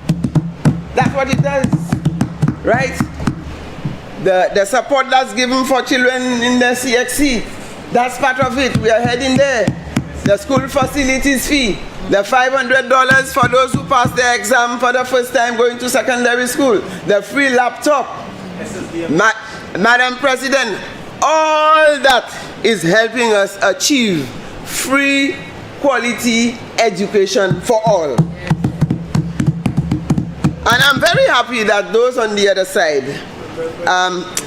the senators on the other side, have basically supported the resolution. So there is no debate. We are just talking and explaining and elaborating. There isn't a debate. They agree. And Senator Preville even indicated that it was in their manifesto. And when I heard that, I laughed, Madam President. You know why? Because the people look at it in both manifestos and they said, we're choosing that one. So they said, we can do it better. So they gave the Prime Minister, Philip JP, and his team to go and do what was on your page 50 and do it even better. All right? So, no, that's why we are here. That's why we are here to make sure we do the things that we promise the people.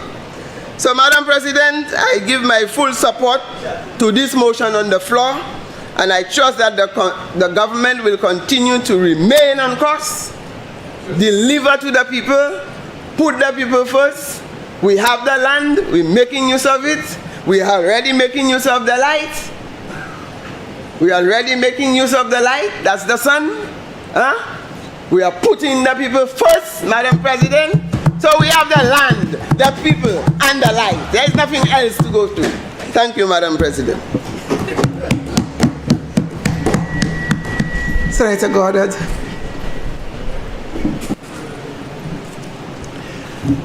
Thank you, Madam President.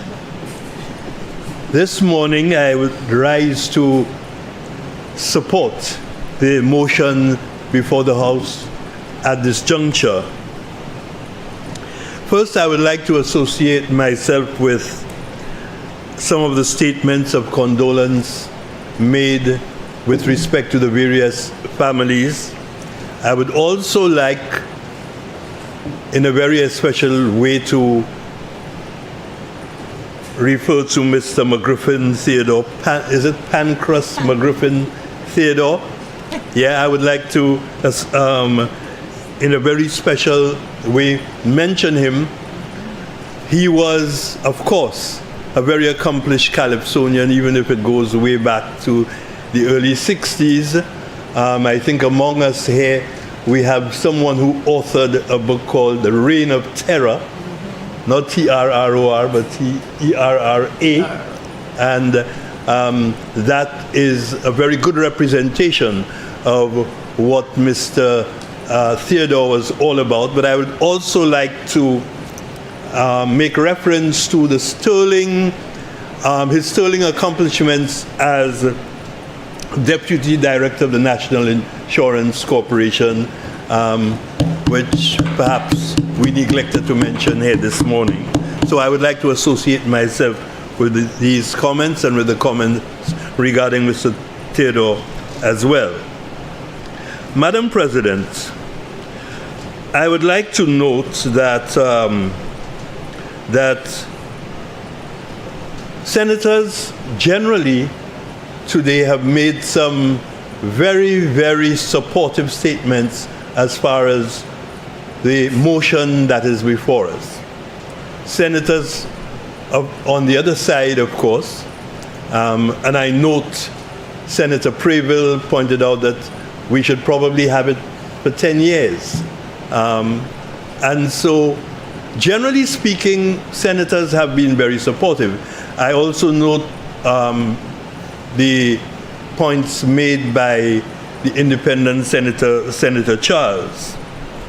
So I think generally speaking, we have the support of this House or this chamber for the motion before us.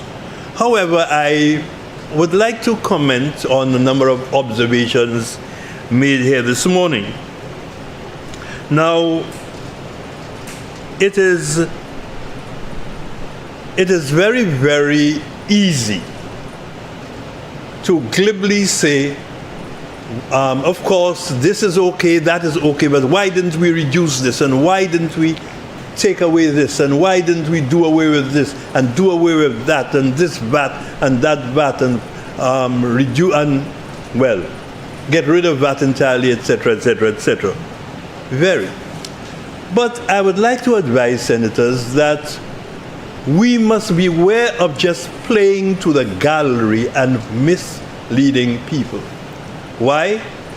Because as a number of us here would know, and I am sure senators like Senator Previll, being a civil servant, a senior civil servant of a very experienced civil servant, a very well qualified civil servant, would know that when you throw away this and you throw away that and you reduce tax streams here and this and that and the other, you do not always tax. But when you do that, you have to be very careful that when you're doing things like that, that you're doing a sensitivity analysis, and a sensitivity analysis that would determine how your fiscal position is impacted.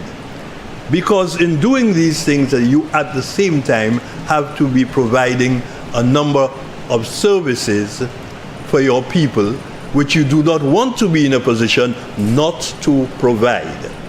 And so it is very clear that sensitivity analysis is very important when making decisions like this. And I think our leader, our Prime Minister, is very well aware of this. Our cabinet is very well aware of this. And I think they have been handling this matter very admirably up to this point. And hence, we have to be advised that, yes, while it may sound good and while it may be populist to say, do away with this and do away with that, and one wonders why the former administration didn't do away with all what he's suggesting, or that particular senator is suggesting that we may have done away with. One wonders why. But while you're saying this, you have to bear this in mind, because I would hate to think that any one of us here this morning thinks that we should just throw away the baby with the bathwater, which we should not be doing at all. And so, with these observations, I want to point out that I stand in full support of this motion, and we can only go forward with this. We, in very difficult times, are trying to ensure that we keep St. Lucia afloat, that our people are well taken care of, that we have a partnership with our people and we have a social contract with our people, which we cannot break, and which we think that all players at this level would like to ensure that we take forward. And so from this standpoint, I once again say that I support 100% this motion. Thank you, Madam President. Senator Harak Singh.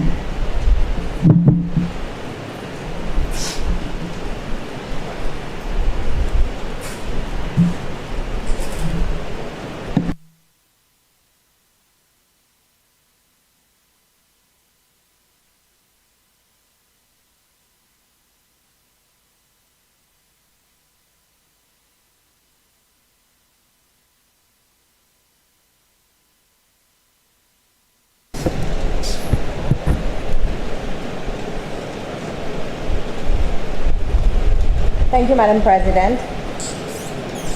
Madam President, I stand in agreement with the Leader of Government Business in supporting this motion for zero-rated VAT items for the implementation of solar energy. And Madam President, I would just like to agree with Senator Albert Poyot in saying that, you know what, this is an actual discussion that we're having. And I would like to thank the senators on the other side for agreeing to this motion. Thank you very much, Senators. But Madam President, this morning I would like to really let our St. Lucian people know and understand how advantageous this motion is, how advantageous the renewable energy, particularly solar energy, is, why they should invest in it, and what this Labour government is once again doing for the people of St. Lucia by once again putting them first. So Madam President, I would like to start with a definition. What are fossil fuels? And why do we even care about it? Because the average person may be like, doesn't matter to me, fossil fuels, I don't care. But it's very important because these are non-renewable energy sources, and these are the things such as coal, oil, and natural gas, and we need to burn them to produce energy. When we burn them, we produce electricity, we heat our homes, and we also drive our vehicles. And we have been reliant on these fossil fuels from inception, Madam President. And, you know, sometimes things that happen in a far-off land, we say, okay, the war is happening, it doesn't affect us, it's all the way over there. But this is exactly why we need to keep these things in our minds, because of the wars that we have, the price of oil has risen. It's risen significantly. Prior to the war, the oil price was around $70 per barrel, and right now it's almost $100 per barrel. It's around $90 per barrel. And this is showing us that we need to diversify. We cannot just rely on fossil fuels for our source of energy. So this is where we need to now look at other sources. So when we look at solar, we have the sunlight all year round. And as the Senator Poyot was saying, we learned that the sun rises in the east and it sets in the west. We've learned that all the time. Okay, we've learned that from school. What can the sun do for us? How can the sun work for us? So Madam President, if you permit me, I would like to talk a bit about how the solar energy is harnessed by the solar panels. So what happens is that the solar energy from the sun, the solar panels harness this energy and then convert it into electricity through the photovoltaic cells. And I think we've been hearing that word for the entire morning. These panels, they're made of semiconductor materials like silicon. They absorb the sunlight and they convert it into electric current.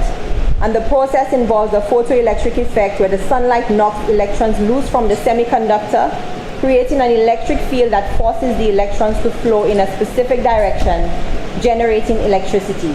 So in other words, those solar panels which are placed on the roof, and I'm sure many of us have those, they absorb the sunlight and then they convert this this energy into electricity, and this electricity that can then be used to power our fridges, our fans, our AC units, and we know the list is endless. And Madam President, we all know how much of an inconvenience it is when we don't have electricity for even just a few minutes. And I have a friend who uses solar energy. He has a 2-bedroom home and he has probably around 10 solar panels, and he also has a lithium battery which stores power from the panels. So this is all very interesting, Madam President, and what it has done has given me a real appreciation for something which has been around for billions of years, which is the sun. So we can see that the solar energy is one of the most promising renewable energy sources. And we're not just looking at solar energy, we're also looking at geothermal probably a bit later on. So for some persons watching who may not fully understand what I mean by renewable energy, it comes from a natural source, the sun, and it is continuously replenished. We cannot use up the sun. The sun does not run out. So the solar energy is one of our biggest advantages, the fact that it is renewable. And like I said, we can use it in our homes, we can use it right here, we can use it in our factories, in our businesses, on the farms, in the hospitals, and we don't have to burn anything. We don't have to burn any fuel with the solar energy. We don't have to, so we reduce air pollution. And we know what's happening in the world with regards to air pollution, the greenhouse effect, the ozone, etc. But with the fossil fuels, we have to burn it to generate electricity, and this produces carbon dioxide and a lot of other pollutants into the atmosphere. Madam President, we can help improve the air quality and we can reduce our impact on the environment when we use the solar energy. The solar panels, they require relatively little maintenance. So it's very convenient once it is installed. And when it is combined with the batteries, it can provide electricity even when sunlight is unavailable. So we have 2 seasons. We have the dry season and the wet season or the rainy season. So those lithium batteries would have stored this energy and they can be used for our appliances, like I said, our fridges, etc. And in other countries where, in other remote areas, it is very easy to use this solar energy as a source of electricity. Solar energy can also create jobs because persons, you do need, although it's little maintenance, we do need persons to install them, to install the panels, to maintain them and also repair them. So we can see all of the advantages to solar energy. It is renewable, it is environmentally friendly, it saves on cost, it is low maintenance, and it's useful for increasing energy independence. So now that we understand it, we have a comprehensive overview of it, and what we are trying to do is move towards a mixed approach with solar and fossil fuels. And like I said, not just solar energy, we're also looking towards geothermal energy as another source. So Madam President, what this is showing us is that this Labour government is once again holding true to its mantra of putting the people first. Senator Preville. Madam President, just on a point of elucidation, the Senator keeps referring to the Labour government. I am hoping we are consistent in what we say to the people of St. Lucia, the government of St. Lucia, not the Labour government, not the UWP government, just the government of St. Lucia, please. Proceed. Madam President, the Labour government is in power right now. So it is the Labour government. So once again, Madam President, this Labour government is holding true to its mantra of putting the people first. And once again, it has decided to help our people by continuing the 5-year zero rating of the VAT on supplies and equipment needed for persons to have access to solar energy from the 2nd of August 2026 to the 1st of August 2031. And they can be made a deductible expense from for the purposes of income tax up to a limit of $25,000 annually. Madam President, it is evident that this government cares about the people of St. Lucia. Madam President, our Prime Minister, the Honorable Philip J. Pierre, is not just a man who understands what the people are going through. He doesn't just understand the people's pain. He does something about it. And this is why we have this motion here before us today, because he is doing something to help the people of St. Lucia. So although we've had increases in the cost of electricity, again, due due to circumstances beyond our control, and the senator on the other side is very aware of that, this government has continued to zero rate a number of items to bring assistance or soulagement to the people of St. Lucia. And we have the LPG, the 20 and 22 pound cylinders, which are being subsidized. Parents are being given back to school supplies and also financial assistance with purchasing their school supplies. So, Madam President, I stand in full and total support of this motion to zero rate items for the implementation of solar energy. I thank you. Senator Lee. Thank you, Madam President. Before I start my presentation, let me join yourself and my colleague senators who have expressed condolences to the various families of, and I wish to call them public servants. I think when we look at the CVs of the, I think 4 or 5 persons who we've looked at this morning, most of them have contributed significantly to public life and have, well, I want to, it's always bad to start, setting persons aside, but I want to and give particular tribute to Everest Jean-Marie, Malcolm Burns, I'm killing off other persons, and Wendy Compton, persons who I've had the good fortune of interacting with. And as my colleague senator said, they have, I think, set an example that all of us really should aspire to in terms of, one, contributing in your private life, your public life, in terms of your job and your occupation, but also going beyond to contribute to the life of St. Lucia as a whole in the various ways in which they did. I support the motion, as I think all the senators who have spoken this morning have, but I just want to make a few observations and as usual, a few questions of things I think the government perhaps could do a little better or wish to give some consideration to. First of all, I think that whereas I commend the focus on PV systems, and I applaud in particular removing VAT from the installation of those systems, because obviously a lot of times we focus on the hardware without the means of installing it. So I applaud them for that. But I think we also should look at perhaps creating a concession for all manner of renewable energy, particularly since we have just passed the Electricity Act, which makes provision for the generation of electricity by renewable means by persons other than the current incumbent. And I think wind in particular is something that we should have and we could have provided some incentives for at this moment, particularly if we're trying to encourage persons to go into generating a large-scale generation. To do a public or large-scale generation from PV requires tremendous commitment of land space. Whereas, for example, if you can erect 2 or 3 turbines, you can perhaps get equal production without using up as much space. But the height, yeah. I think when we are debating the Electricity Act, I just want to revisit that, pointed out that we do need to have some level of education in terms of energy conservation. It's one thing to encourage persons to generate and use energy, but I think we also do need to be responsible in the manner in which we use it.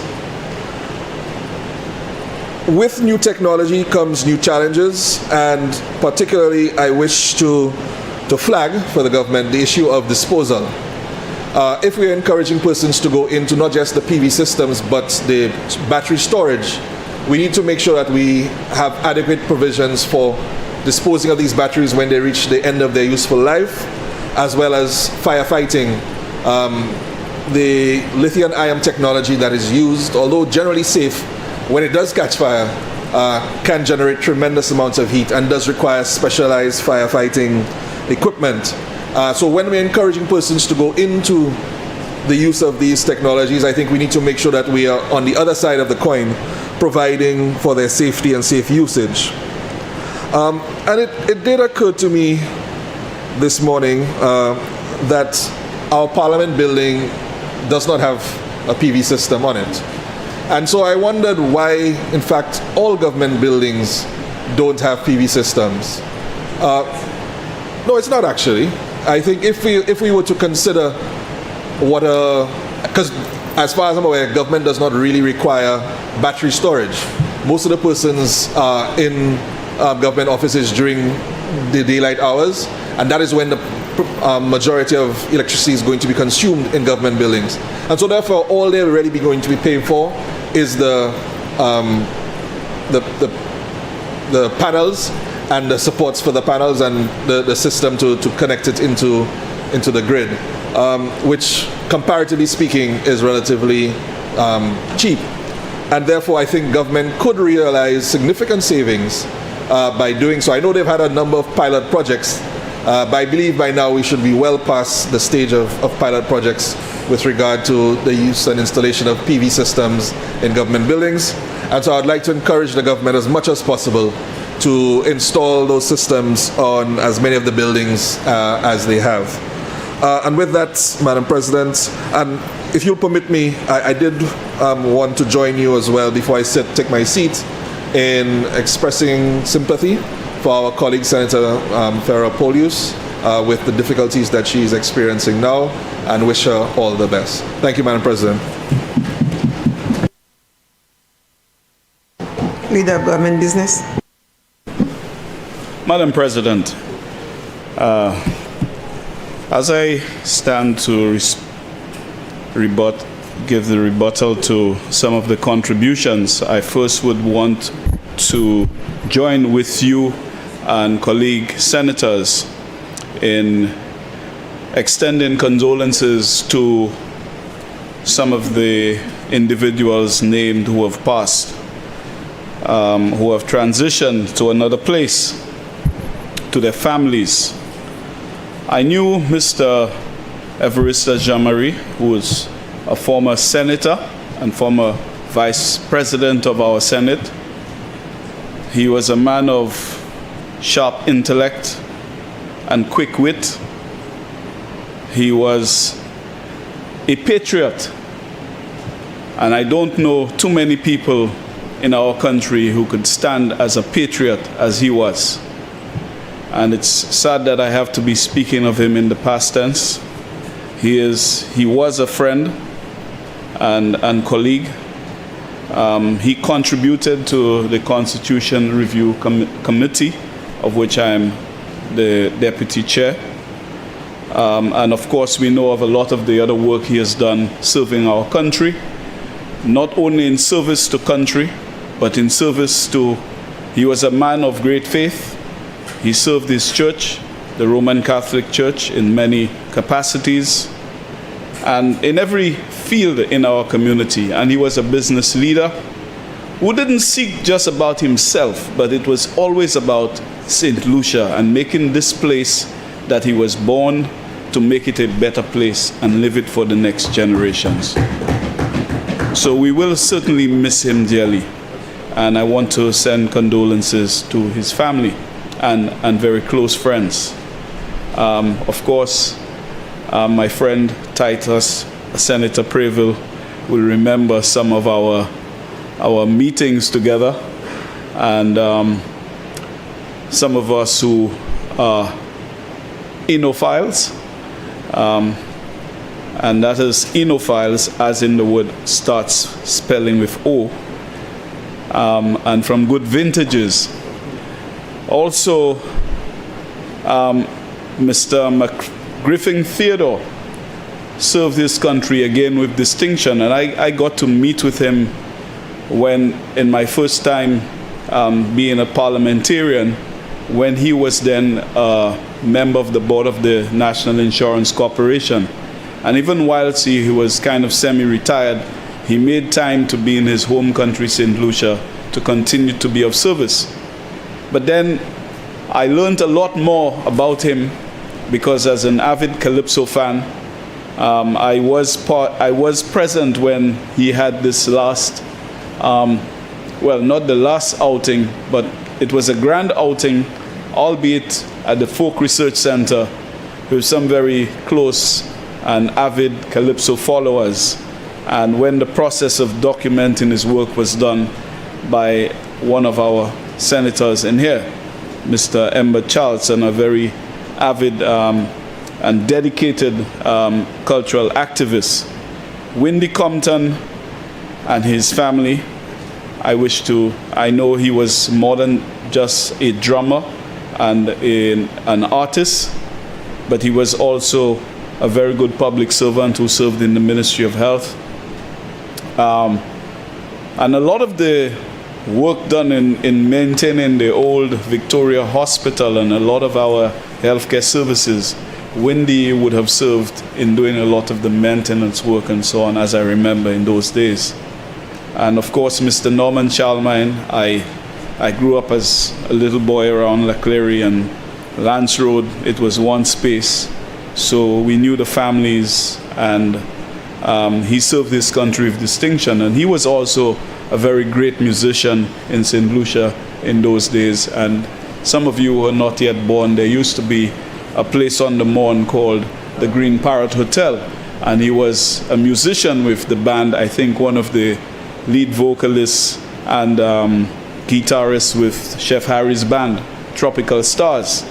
And then when there was the St. Cecilia's Day, Jouvet, he played with the band there was the street Jouvet bands on the road, and then he would have contributed to that. But he was a man of many talents, as was said by one of his children at his funeral. And just name it, he would fix it. And he did the same in our parliament. So I want to offer our sincere, and join with you in offering sincere condolences to these St. Lucians who have transitioned. Madam President, I want to thank the senators, all of you, for supporting the motion. And I know deep in your hearts you really believe that we're in the right direction, and you've said so. And I do understand the colleagues on the other side who have raised some issues which I think my colleagues on this side have already dealt with. And moi veux dire ça en créole parce que de les moun ka koute a dans ces paroles là et kay kwe gouvernement ça là ka fait un bagay pour ces bourgeois seulement. Ça fait mettre électricité à la main peuple Saint-Lucie pour servir lumière soleil là. C'est pas un bagay pour bourgeois seulement. C'est un travail qui a fait pour tout pays parce que nous ka dépend à sous l'huile qui ni pour sortir l'autre pays. Et que nous tout qu'attend c'est la GA qui a fait l'autre pays et que chaque là nous ni c'est problème ça là ça y a fait pour puis tout bagay nous ka servi. Pour manger, pour électricité, pour de l'eau, pour tout bagay ka monter, ka hausser. Et que ça gouvernement a dit nous c'est passé là pour nous point de marche. Et premier ça gouvernement a fait, il a fait dernière fois nous bout ici nous venons faire législation pour mettre ça nous ka créer Electricity Act pour nous changer et que nous passer loi ça là. Puisque gouvernement ça là voulait faire démarche pour faire qui nous ka faire nous ka dépend moins à sous l'huile qui a sorti en ces grands pays qui a produit ça. Et que ça a coûté pour chailler ici. Et que ça a coûté Lucilec pour ça faire électricité et puis pour vendre Libanon. Et que c'est ça nous a fait pour chaque monde qui a ça entamer ça en tant qu'il a venu. Bon là un monde qui ou qui dit ici en malheureux pas qu'il ça joindre l'argent ça là pour acheter et mettre en les caille. Ça pas manière bagaille là qu'a toi fait. Puis si ou qui dit ça en malheureux pas qu'il ça ouvert un supermarché pour vendre manger by tout le monde. Mais ça les supermarchés là si nous y travail, si moun ça là établi et qui ni si on dit moi mettez en solar panel en les caille moi l'argent moi qui paye Lucilec de laisser moi qui paye Lucilec $500 par mois pour assoubir moi à présent si moi ni un solar panel ma kay ni pour payer autant l'argent de les moi kay payer moins de les moi kay payer $100 le restant $400 moi kay ça fait un travail bon kay moi pour même malheureux ça kay joindre un travail et puis moi ça c'est manière économique à travail So moi vle se peuple la comprendre ça. So pas quitter moun vini ici à connaître et puis ça. Now, Madam President, the thing is, the government has, and it was said by another senator that the government has subsidized and keeps subsidizing fuels, and that is not a secret. The Prime Minister came into this Parliament. He was in his Parliament pre-cabinet briefing, and he said to the public, look, we have been losing almost $50 million because we have been able to keep the prices of LPG in particular down so that we can support little people and so on. And this is how the economy works. So, you know, of course, I think my good friend across knows as a goodly economist. And I remember one of the professors saying, you know, show me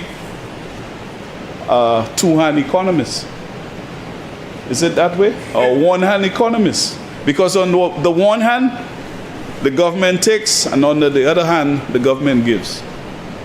That's how it works. So with taxes, yes, the government has to incentivize the process so that we can get more people to participate by zero rating all the hardware that you need to start up your businesses, the importation of it, as well as not just the hardware, but the labor cost, the service that is provided. You will not pay VAT on that. So that's a significant step. So now I well understand too and appreciate some of the comments by other members that we have, of course, to expedite the processes of the regulatory systems, and I think this is also a work in progress. And as I said at the last sitting, this Electricity Act has been a work in the making for a long time, and there are steps all the way. The government, the Prime Minister said in the budget on page 37, he spoke to the Caribbean Efficient Green Energy Buildings Project, and he said, and I quote, "This year we will implement strategic energy investments such as the Caribbean Efficient Green Energy Buildings Project, which is a regional initiative designed to modernize the public sector's energy use in St. Lucia and the region. The project's primary goal is to save energy, increase renewable energy capacity in public facilities, and strengthen the national regulatory framework for investment. The project comprises 1. The public sector retrofitting of 150 buildings with energy-efficient systems and rooftop solar panels. 2. Regulatory development that is to ensure long-term sustainability by modernizing national tariff policies, net bidding regulation, and updated grid codes. 3. Implementation and capacity building." We all got copies of this document, Madam President. And Madam President, we will recall, and I was just trying to find the SI on that, where we were in this same Senate, and we approved of the government participating in the Caribbean Green Energy Buildings Project. We also, in this same Senate last month, we also had a motion to give approval for the Caribbean Resilient Renewable Energy Infrastructure Investment Facility, RREIF. The Caribbean Renewable Energy Infrastructure Facility is an initiative designed to transition the national energy sector from its heavy reliance on imported fossil fuels towards a sustainable, low-carbon future. The project is expected to cost in excess of $30 million. That was in the budget address by the Prime Minister, and we came to this House and we passed a motion so that the government could access the $30 million from the financial statements. Madam President, will you give me some protection from one of my colleagues? So we go on with these, and I think, in all fairness, I think one senator was saying about the, the support of the bill, and that, it's not about playing to the gallery. We know it's okay. And what was the popular, was it the road march? It was okay?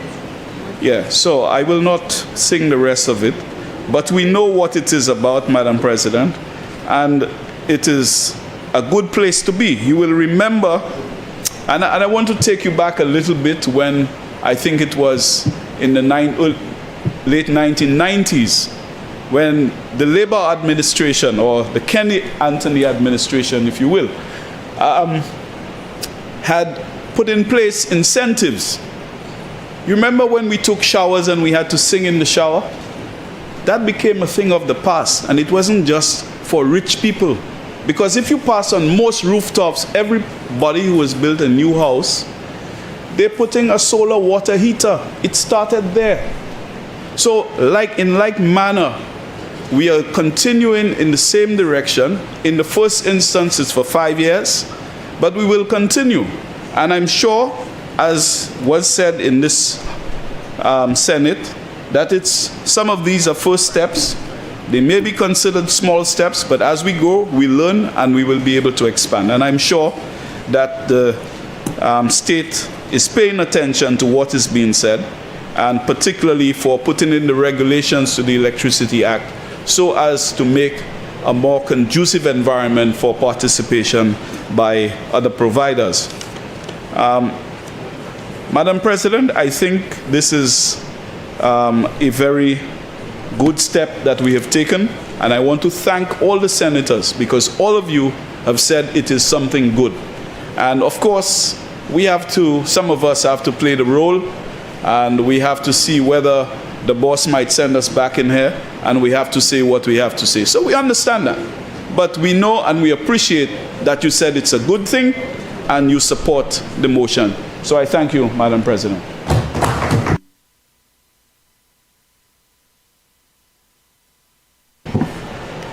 Senators, the question is that Parliament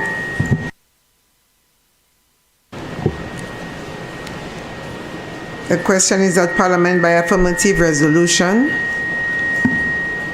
approves the draft value-added tax amendment of Schedule 1, Number 2 order, which amends Schedule 1 of the Act to include as zero-rated goods for a period of 5 years, commencing from the 2nd day of August 2026 and terminating on the 1st day of August 2031. A supply of goods under the following custom tariff headings: solar panel mounts, data loggers, complete system, charge controllers and inverters, deep cycle batteries, communication cabling, Ethernet switches, protective devices, communication devices, cable isolator switches, isolators, MC4 connectors, battery clamps, junction boxes, combiner and combiner boxes, solar panels, direct current DC, alternative current AC cables, control devices, other DC or AC component, control components. B, a supply of the installation service for photovoltaic systems. I now put the question. As many as of that opinion say aye. Aye. As many as of a contrary opinion say no. I think the ayes have it. The ayes have it. Bills. Leader of Government Business.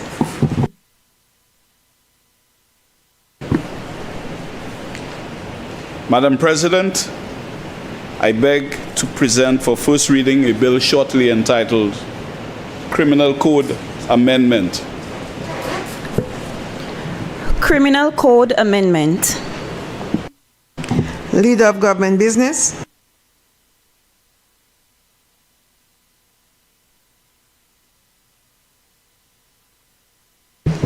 Madam President, I beg to move that this bill be presented for second reading at the next or subsequent sitting of this chamber.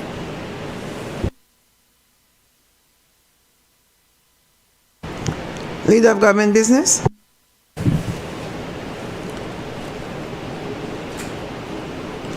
Madam President, I beg to move that this bill be presented for second reading at the next or subsequent sitting of the Senate. I think you ought to be presenting on the income tax amendment bill. Oh, no, sorry.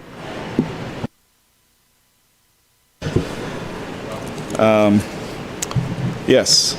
Madam President, I beg to present for first reading a bill shortly entitled Income Tax Amendment Number 3. Income Tax Amendment Number 3. Leader of Government Business. Madam President, I beg to move for the suspension of the Standing Order Number 49-2 to allow the bill to go through its remaining stages at this sitting. Senators, the question is that Standing Order Number 49-2 be suspended in order to allow the Leader of Government Business to proceed with the remaining stages of this bill at this sitting. I now put the question. As many as of that opinion say aye. As many as of a contrary opinion say no. I think the ayes have it. The ayes have it. Leave is granted. Please proceed, Leader of Government Business. Madam President, you may recall that in fiscal year 22-23, several amendments were done to the personal income. You have to beg for a second reading? I thought I did. Oh.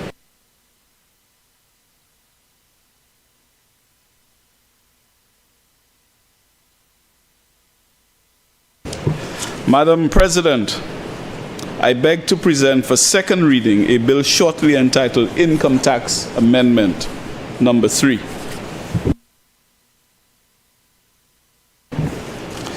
Yes, Madam President. Thank you.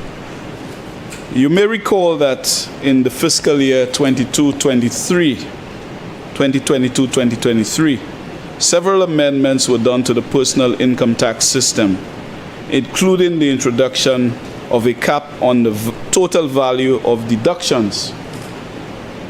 We wish at this juncture to amend this slightly and to allow expenditures related to PV systems up to a maximum of $25,000 to be excluded from this cap. This decision, Madam President, was not taken lightly and reflects our understanding of the significant importance which transitioning to a greener and cleaner energy mix can have. The average effective personal income tax rate paid by the cohorts who we anticipate will install these systems averages at about 18% after the personal allowance and the tax deduction. Consequently, Madam President, a household which has met the cap and chooses to install a solar PV system will see a reduction in their tax liability of a maximum of $4,500. That is 18% of the $25,000. The proposed amendments are anticipated to lower the cost of photovoltaic systems by 30.5%. That is the zero rating of that's the 12.5% plus the 18% from the average of 7,000 per kilowatt hour to just about 4,900 per kilowatt hour. This, Madam President, reflects the combined effect of the anticipated 12.5% reduction in the direct upfront cost due to the VAT amendments and the tax savings due to the income tax amendment. So while we recognize, Madam President, that the tax savings will be received by the household only after they have filed their taxes, it still represents a savings that can be used to defray some of the upfront costs of photovoltaic systems. We anticipate that such adjustment will increase the level of adoption and redound to some of the benefits mentioned above. I also want to point out that this represents a first step a first step in direction of transitioning our energy mix, and that the complementary proposals will be announced over the near to medium term. So, as I said earlier, Madam President, that we are transitioning towards having 50% of our energy coming from renewable systems. And so these are small steps that we are making, but they are significant.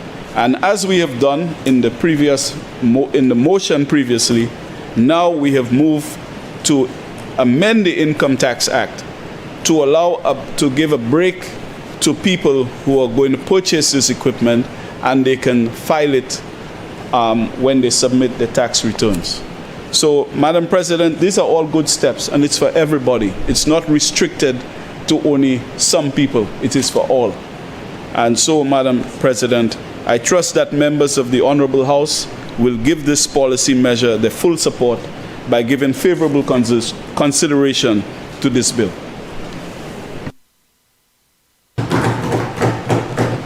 Senators, the question is that the Income Tax Amendment Number 3 bill be read a second time. Senator Fede. Thank you, Madam President. Madam President, I rise to make a few comments on this bill amending the Income Tax Act to make photovoltaic facilities more affordable. Madam President, I'm encouraged by the optimism of my colleague opposite that has just presented eloquently the Income Tax Amendment Bill. But I do agree with him that this is a very, very small step. Because I think, Madam President, that somewhere in his heart deep down, he too agrees with me that this is a monumental task that we are attempting, and that the points that we have made, which suggest that this bill does not close the solar divide that exists in our country. I listened carefully to some of the comments made this morning, and they spoke to very complicated apparatus which are set up for people to access this energy. I have family members, Madam President, who have invested in these facilities, and it costs $40,000. And this is the reality. So when the equipment costs $40,000, a photovoltaic facility, the equipment to get set up at your home, the batteries, and all the different infrastructure that you need is $40,000, the startup costs. So the person who is going to tap this will need to bankroll the $40,000. That cash flow, there's no accompanying subsidy or financing to get this $40,000 set up in your home. So the point that we would like to re-emphasize here, therefore, is that this is out of the reach of the poor man. This is out of the reach of low-income families. And I think that the government is very much aware, and the framers of this bill are very much aware of what the cost is. Because, Madam President, if we take a look at the amendment proposed in the Section 44, where it says to amend Section 44, subsection 4 of this amendment, it says to amend Section 44.4 of the Principal Act is amended by deleting paragraph B and substituting the following. So the allowances and deductions excluded from the overall cap of $40,000. So we see here that there is a cap for $40,000. Why? Why, if this is not as expensive as $40,000, why cap the deductible or make allowance for people to get up to $40,000 in income tax deductibles when buying a photovoltaic facility? So in the legislation presented here, we see that the framers understand that this is a very expensive endeavor. that is out of the reach of the very poor of our community. And, you know, I don't say this with any glee. I say this for us to reflect very soberly on what are the accompanying policy measures that need to happen in order for us to make renewable energies, cheaper electricity, cheaper hot water available to as many families in St. Lucia as possible. So this is not a solar water heater system which costs $3,500 to $5,000. This is way more than that when you are going to generate electricity using a photovoltaic facility. So I still want to emphasize that this is way out of the reach of the normal, the ordinary, I don't want to use the word ordinary, but low-income families that are going to find it hard to find $40,000. Madam President, I'm a bit intrigued by the fact that in the amendment of Section 44, the overall 40,000 cap does not extend to someone's personal allowances as well. Neither does it apply to deductibles for medical expenses. I find that to be quite intriguing, because the way that the amendment here, the wording, and I'm looking at Section 4 of this amendment, and it attempts to amend Section 44(4) of the Principal Act of the Income Tax Act. And in that act, it's suggesting in this new act that personal allowances will not enjoy the $40,000 cap, neither will medical expenses. Now, for me, given the cost of and the deficiencies in the National Health Service, one would have thought that the government would review this position. Because for me, if you're going to make, just like solar energy, I think healthcare costs and the deficiencies in our public health system would require individuals who want to go to private facilities to also get a deductible from their medical expenses. But if it is that the cap is not going to be extended to them, then I think that that's a regressive policy. But it's written here, I see some of the members are confused. Am I misreading this?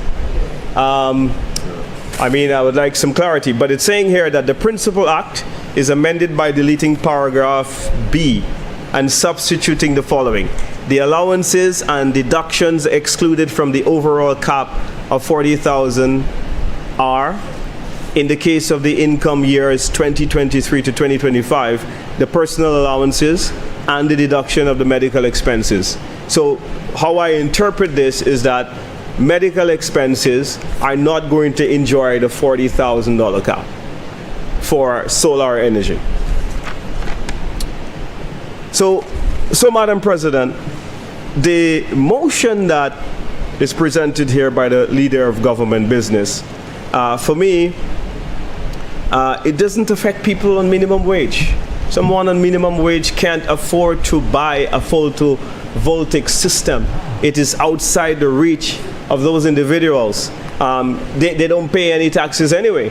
So it is clear that you're not targeting individuals who are on minimum wage because they don't pay income tax in any case. So there's no need for the deductible for them. So I think that the two things are correlated here, where we see that this is a measure for the rich and this is a measure for the upper middle class of St. Lucia. High income families are the people who are going to afford this. What we would like to see is the government come with a bit more creativity so that people at the bottom scale of low income families can as well benefit from this this income tax deduction. Madam President, the PM has said that, the Prime Minister has said that fuel has been subsidized by government. Fuel has been subsidized by government, and I think that this is a point that has been made here today as well. Madam President, I would like to submit that every government, including the one that I was part of, for quite some time, for decades, it's a normal standard practice that you subsidize petroleum products. LPG gas has been seen by something utilized by low-income families. And so, Madam President, the subsidies are not new. They have become rather routine and rather common across political party lines, where the various governments have actually attempted. But if we look at the last 3 economic and social reviews, we would see that taxes on petroleum products are actually going up and the subsidies are going down. And if you look at the write-up in years 2023, 2024, and 2025, we would see that there is a trend where those subsidies have been going down by this administration. So, Madam President, the subsidies on petroleum products are nothing new. They're quite routine. But what is needed now is to make sure that the current prices that are being faced on the world market for petroleum products, that people can actually afford to buy them. We still have very high gas prices in St. Lucia. And this is something that the government, for me, has not done enough to reduce. So while we have high energy bills, high electricity bills, we also have very high gas prices in terms of fuel. Private individuals who may need to fuel a generator to generate electricity, should there be a power outage, this is going to absorb additional costs for them as well. Madam President, a number of income tax payers are perhaps thinking that while the government is here offering them a deductible on a photovoltaics facility, which might be out of their reach. Someone making $4,000, have a mortgage, trying to keep up with the bills,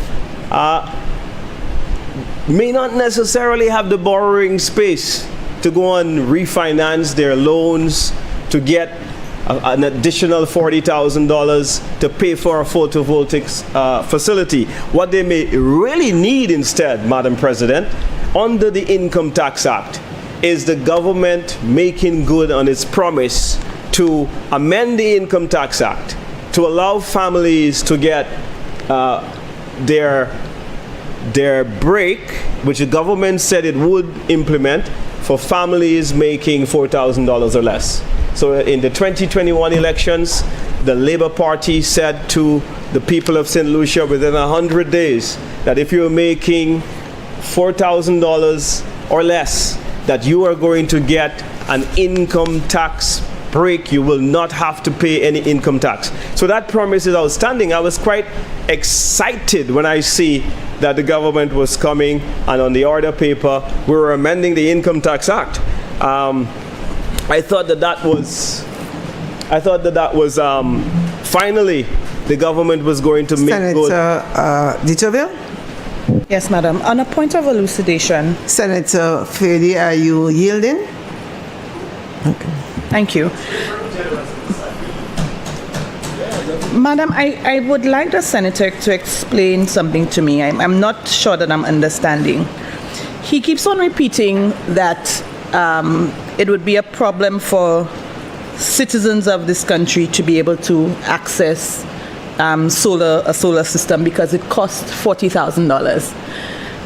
In my very limited experience with solar systems, I'm not sure what sort of household would require a system that costs $40,000. Maybe he can explain to me a little bit. What size of a system is he talking about? Is it a household of 10, a mini hotel, an Airbnb? Or what sort of prices may be suitable for a family of 3, a family of 4? Because from my experience, it does not appear that a system like that for regular, everyday St. Lucians, that would cost $40,000. Thank you. Senator Fede. Thank you very much, Madam President. I do thank the Senator for her question. In my limited experience, it does cost $40,000, Senator. So maybe what we need, regular family of 5. So a 4-bedroom house. So for me, in my own experience, from my relatives that own these facilities, while they do enjoy very low electricity bills, but the startup cost is a significant sum. And they actually look at it as an investment that they're going to take up to about 10 years in their normal electricity consumption. When they do that calculation, it takes them about 10 years to recoup their investment on the photovoltaic facility. But Senator, you do have to have the startup costs. And you know, I think that it is $40. But look, I think here we go. If you look at the legislation, Senator, go on page 4 of the amendment. Senator Fede, I think we have been through that, and you did explain about the 40,000, and the framers knew what they were talking about. That's why they capped it at 40,000. You did explain that. However, I think Senator Deterville was asking you what kind of household. Is it a family of 3, 4? Is it the size of the family? You said a 4-bedroom, a 4-bedroom house. So she was asking you to give a bit of an idea as to what kind of situation are we looking at when we look at a 40,000 system. Normal family of 5. But Senators, I think we can differ. Both of you have your own experiences. You've had your own family experience which up to 40,000, and Senator Deterville has had experiences with family or friends which start up from 14,000. So I think we can agree to disagree on that and move on. Yes? Yeah. Okay. Yeah. So Madam President, and you know, I think that the Senator has provoked an important point in the bill, that if it costs 14,000, then there's no need to cap this at 40,000 then. Then I think the cap should be $20,000. If it is way cheaper than the 40,000, then let's not cap it at 40,000. All right? In terms of the deductibles that people should receive. So if it is 14, let's cap it at 20, because it would then mean that everyone who would apply for a personal deduction in their income tax, having spent 14,000 on a photovoltaic facility to generate renewable energy from solar technology, would actually benefit from this. But I think that the framers of this legislation, they would have done their research, and I think that they see the logic and the wisdom. And I think market prices of the photovoltaic facility would have guided their cap to say, let's put it at $40,000, because it can be a lot more than $40,000 in some instances, depending on the sophistication of the technology that one would have actually invested in. So this is not a cheap business, which is why in the act presented by the government side, they have seen the wisdom in capping it at $40,000. So I think that that corroborates the point very strongly to say, look, this is what we're going through at the moment. And so, Madam President, a very expensive endeavor is before us. But the point I was making before I was interrupted by the Senator was that the government of the St. Lucia Labour Party in the last, the St. Lucia Labour Party in opposition promised that they would come to Parliament and they would amend the Income Tax Act to allow families making $4,000 or less not to pay any taxes all the civil servants who are at this level, people in supervisory level, people in middle management level in some establishments were excited about this, because those individuals who would have been hard-pressed to pay taxes and would have been constrained significantly to live were really looking forward to this measure. And so when I saw that the government on the order paper today proposed to us that they were going to amend the income tax, I thought, oh wow, finally they're going to do it.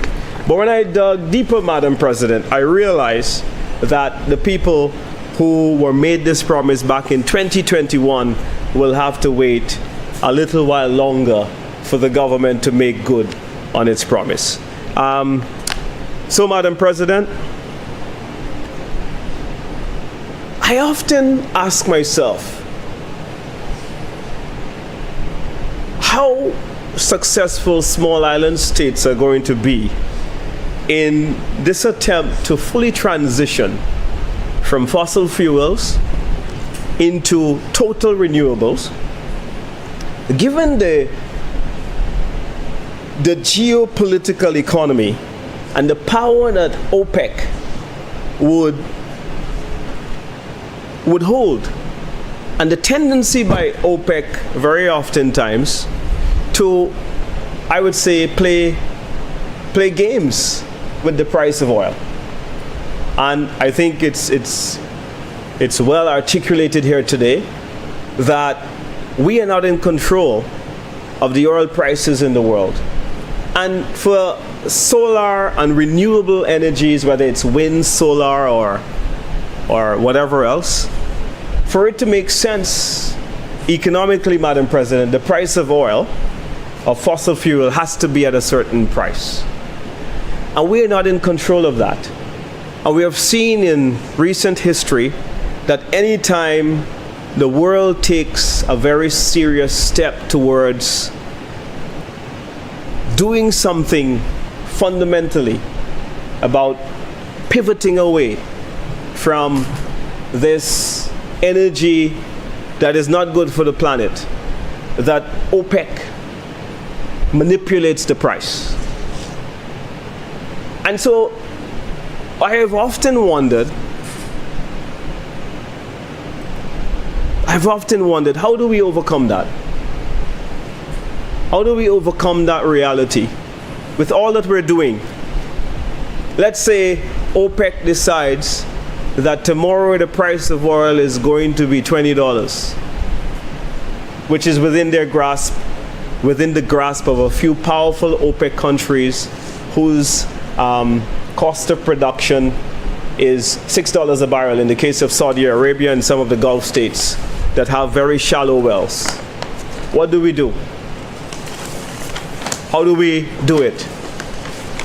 I am also very mindful of the fact, Madam President, that everything that we do to create a cleaner energy, to reduce the level of carbon emissions that we release into the atmosphere, that even if we went completely zero carbon in the whole Caribbean, that we would not move the needle.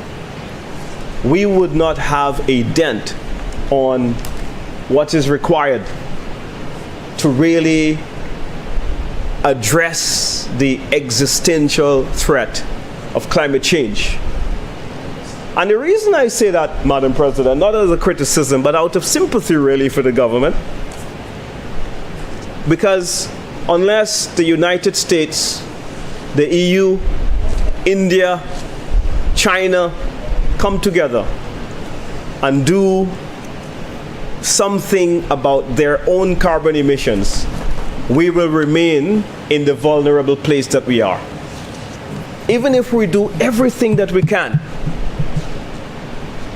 we cannot address simply by reducing the amount of carbon emissions. So I do, Madam President, support the continuous advocacy by Caribbean countries to continue pushing for significantly reduced carbon levels. That is the the best thing we have and the strongest opportunity is our voice.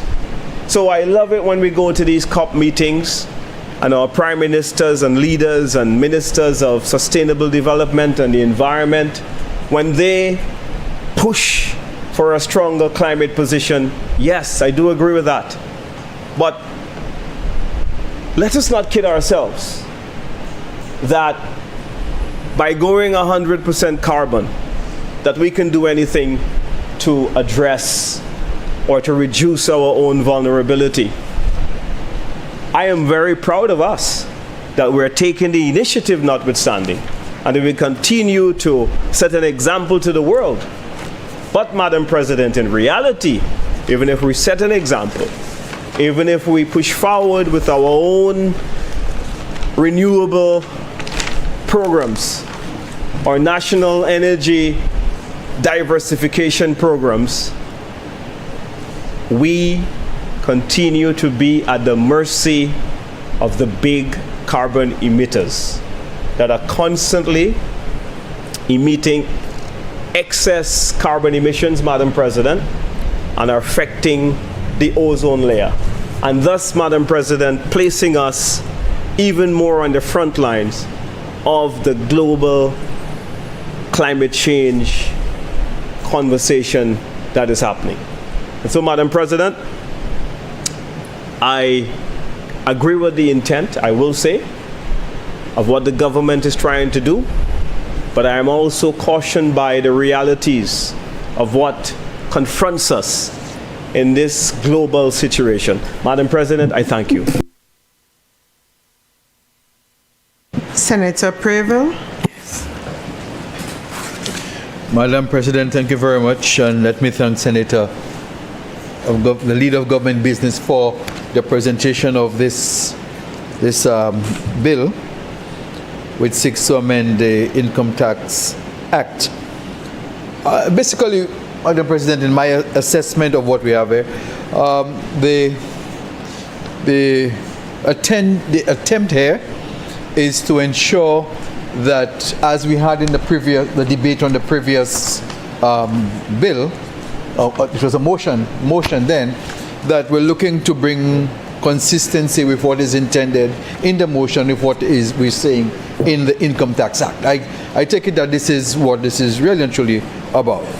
And therefore, it will be difficult for us to logically have had the debate on the motion and to keep the Income Tax Act neutral or mute. It would perhaps not address the full intention of what the government wishes to secure for the people of St. Lucia. So I think it is a step in the right direction. Madam President, when you put DOC, quand Sénateur Jean parlé en créole, when you put DOC, that c'est pas la première fois nous qu'on s'est lycéen, gouvernement s'est lycée, tout gouvernement s'est lycée presque, a venu ici pour faire des marches, pour faire des affaires, électricité, plus aisé by moun, tout le monde s'est lycée. C'est pas la première fois nous ici. Nous avons échangé d'Sir John avec le gouvernement Kenny Anthony aussi. Tu as cherché pour savoir si tu as joint manière pour Saint-Lycée. Tu as generate electricity hot Silver Springs là en Soufouya. Alors Saint-Lycée, gouvernement, différents gouvernements Saint-Lycée a toujours qu'à prendre des marches pour faire ça nous qu'a fait ici aujourd'hui. Alors nous pas qu'à juste commencer, c'est pas bagaille nous qu'a commencer, c'est bagaille nous qu'a continuer. Avec en opinion moi, si gouvernement ça pas qu'à faire ça qu'a fait, il était faire des services pour cette lycée. Ça il qu'a fait à présent, c'est ça il s'est posé faire. Ça il n'est pour faire. Ça il pas un choix, il n'est pour faire. Parce que si pas fait, cette lycée qu'a trouvé quoi en plus trois cas. Alors moi dis tout ça. Je dis tout ça pour dire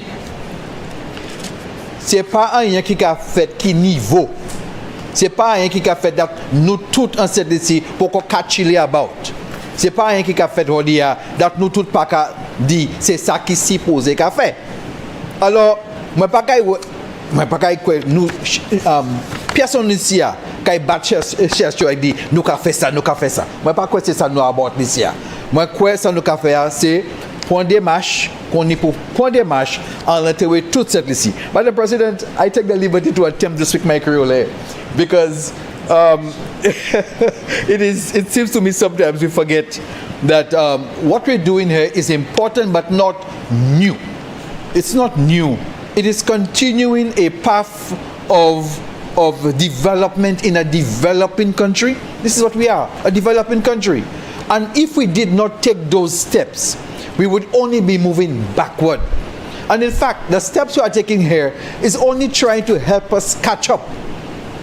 We have not even gone the next step of reaching a space where we could say we are independent of fossil fuels. It'll take a very, very long time before we can even claim to be here. I know we have a national plan to move towards securing a certain percentage of our energy needs. I think it is 50% we want to reduce it by 2030, 2033, thereabout. I think that is ambitious. I think that's very ambitious. But at least we are moving in the right direction. And so, Madam President, the amendment proposed here in large measure seeks to move in that direction, and therefore it would be difficult to say let us not support that direction. I do have, and maybe it's and I would leave it to our legal colleagues in here, and the Independent Senator Lee perhaps would be happy to speak to that if he chooses to.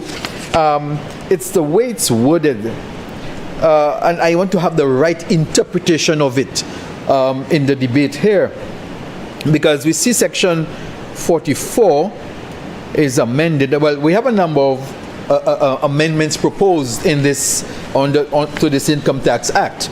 We have a section 38, a section 44, and a section 59C. And section 38 seeks to amend the act by inserting certain income years, 2023 to 2025, those words, and also the years 2026 to 2031. It seeks to do that and to also insert a new section 3A. Now, what is interesting is 3A reads, where a deduction is allowable under section 1.4, if the solar subsection 1.5, if the solar photovoltaic or related components are sold within 5 years of the purchase or installation, the deduction is no longer considered allowed and the deducted income must be paid. So I think this is an important amendment, because what it does, it seeks to ensure that abuse is not taken, that no one seeks to purchase this quote unquote duty free without, well, to get something that is zero rated and then resell. So I can see the benefit of that. So I would like to commend that. But I am looking at section 44.4 of the section 44, and it says here, section 44.4 of the Principal Act is amended by deleting paragraph B and substituting a new paragraph B. And the new paragraph B reads as follows: the allowances and deductions excluded from the overall cap of $40,000 are: 1.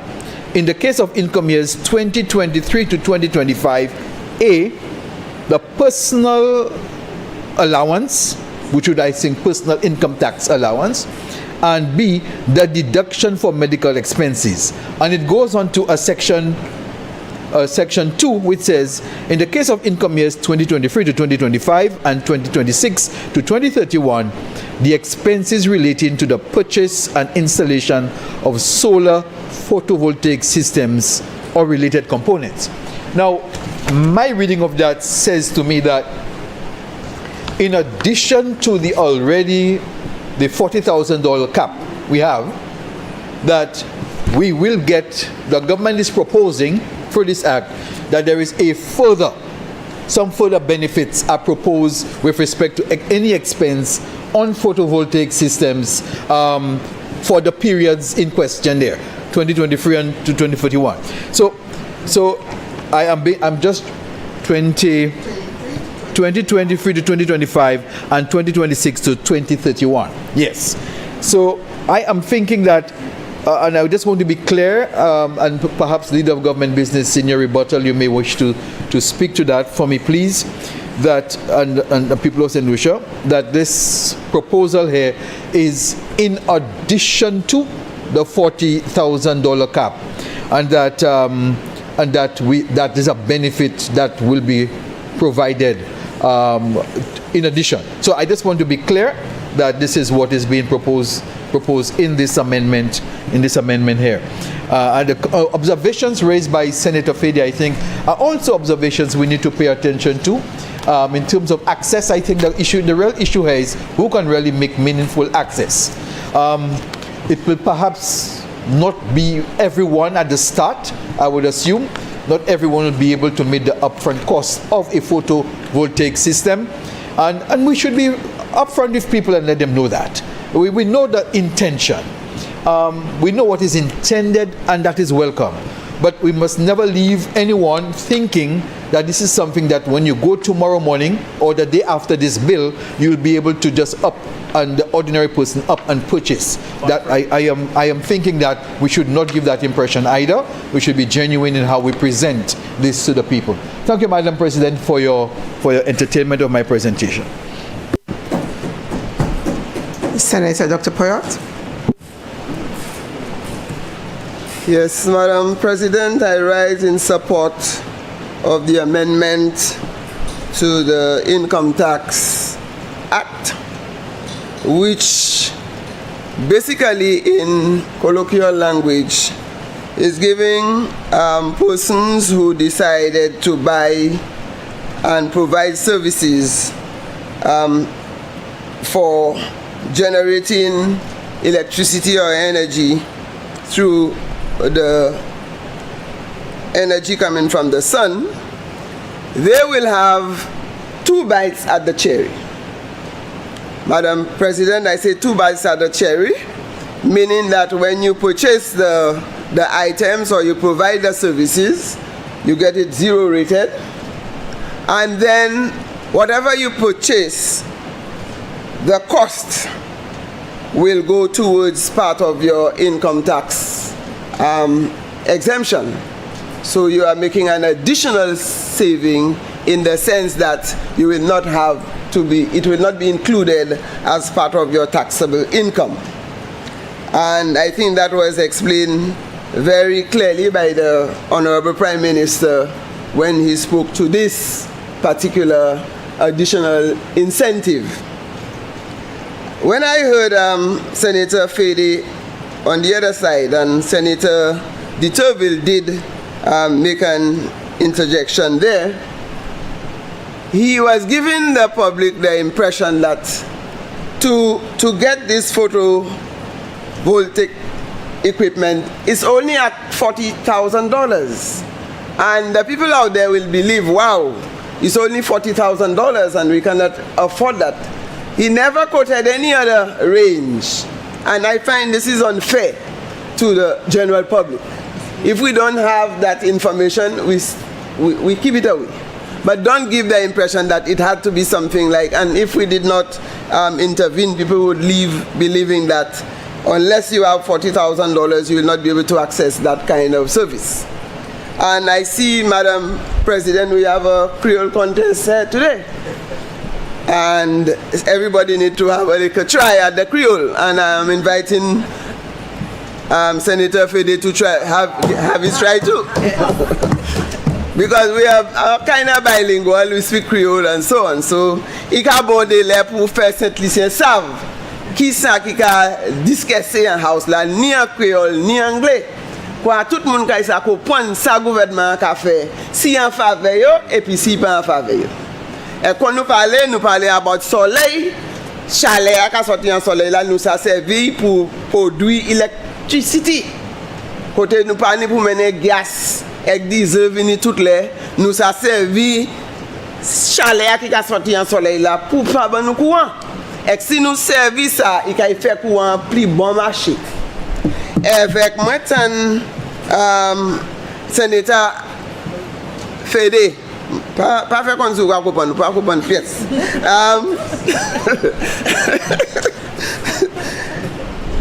Qu'a dit c'est ça c'est pour gens qui wish. Moi pas ça si un problème avec gens qui wish mais le gouvernement a try garder qui ça fait by tout le monde qui wish qui pas wish. Madam President, I want to go back to a point as we on that when the government was giving laptop to every child in secondary school, you know that was challenged by some people, and they said people who can afford should not get it, and it would be costing the government a lot of money to determine who cannot afford and who can afford. That's another set of money you have to spend to find out, and then at the end you still have problem on your hand. So when the government is providing certain services that are necessary, gouvernement can mette pour tout le monde. Except moun qui wish la yo di yo ka paye tax, yo ni pour anti soulagement tout. So gouvernement pas ka discriminer entre gens qui wish et gens qui pauvres. Il dit à nous garder manière nous ka mener courant pour tout le monde. Now, Madam President, the same way Senator Dominic Fede spoke about. When you have vehicles on the market, l'année ça qui s'est acheté bicycle, l'année qui s'est acheté motorcycle, l'année ça qui s'est acheté ti Toyota yo, ti Nissan yo, ça qui s'est acheté Audi, n'importe ça yo bla, ça yo ça afford, c'est ça yo ka acheté. So at the end of the day, if the government is providing a service, somebody cannot buy the 40,000 or whatever. There are some for 11,000 and whatever. You understand? And there are some who can't buy any, and they will pay the bill, but government will give them a little relief because they cannot afford to generate their own electricity. Right? Those who cannot afford the Audi and the Mercedes-Benz and whatever, you know, they will pay their public transport. That's why they have minibuses on the road. They still get to work on time.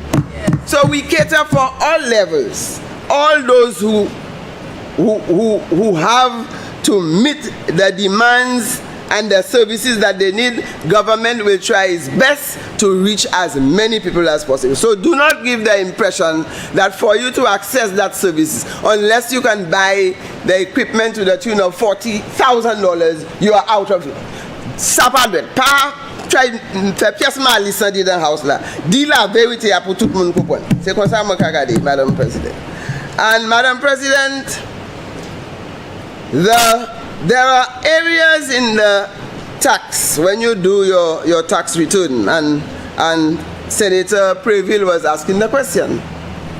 The government will put what we call your deductibles.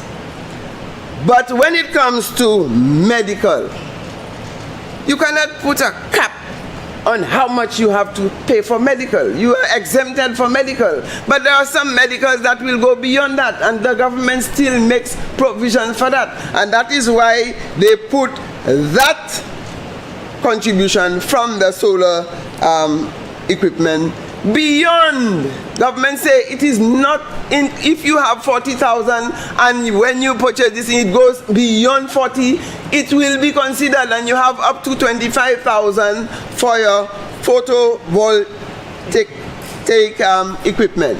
You have up to 25,000. This thing has been around for a while, but it was just for people who had the solar water heater. It was just about 3,000 or 5,000. And when you purchase it, you could present it to Inland Revenue, and then you would not be paying tax on that amount that you spend to buy, because they wanted everybody to have hot water in their home. Not everybody would boil a little kettle and go and take water and pour on them. They wanted hot water at their homes, and therefore they were encouraging people, Madam President. So I recall when I bought my solar water heater maybe over 20 years ago, I got exemption from that. So that the Prime Minister has extended that now, and you can go up to about 25,000 for persons who have invested in that kind of equipment. Because we want the renewable energy. We want people to protect the environment. And for this reason, Madam President, I give my full support to this amendment to the bill so that it can bring relief to the persons who have decided to move in that direction and to ensure that we have renewable energy in the country. I thank you, Madam President.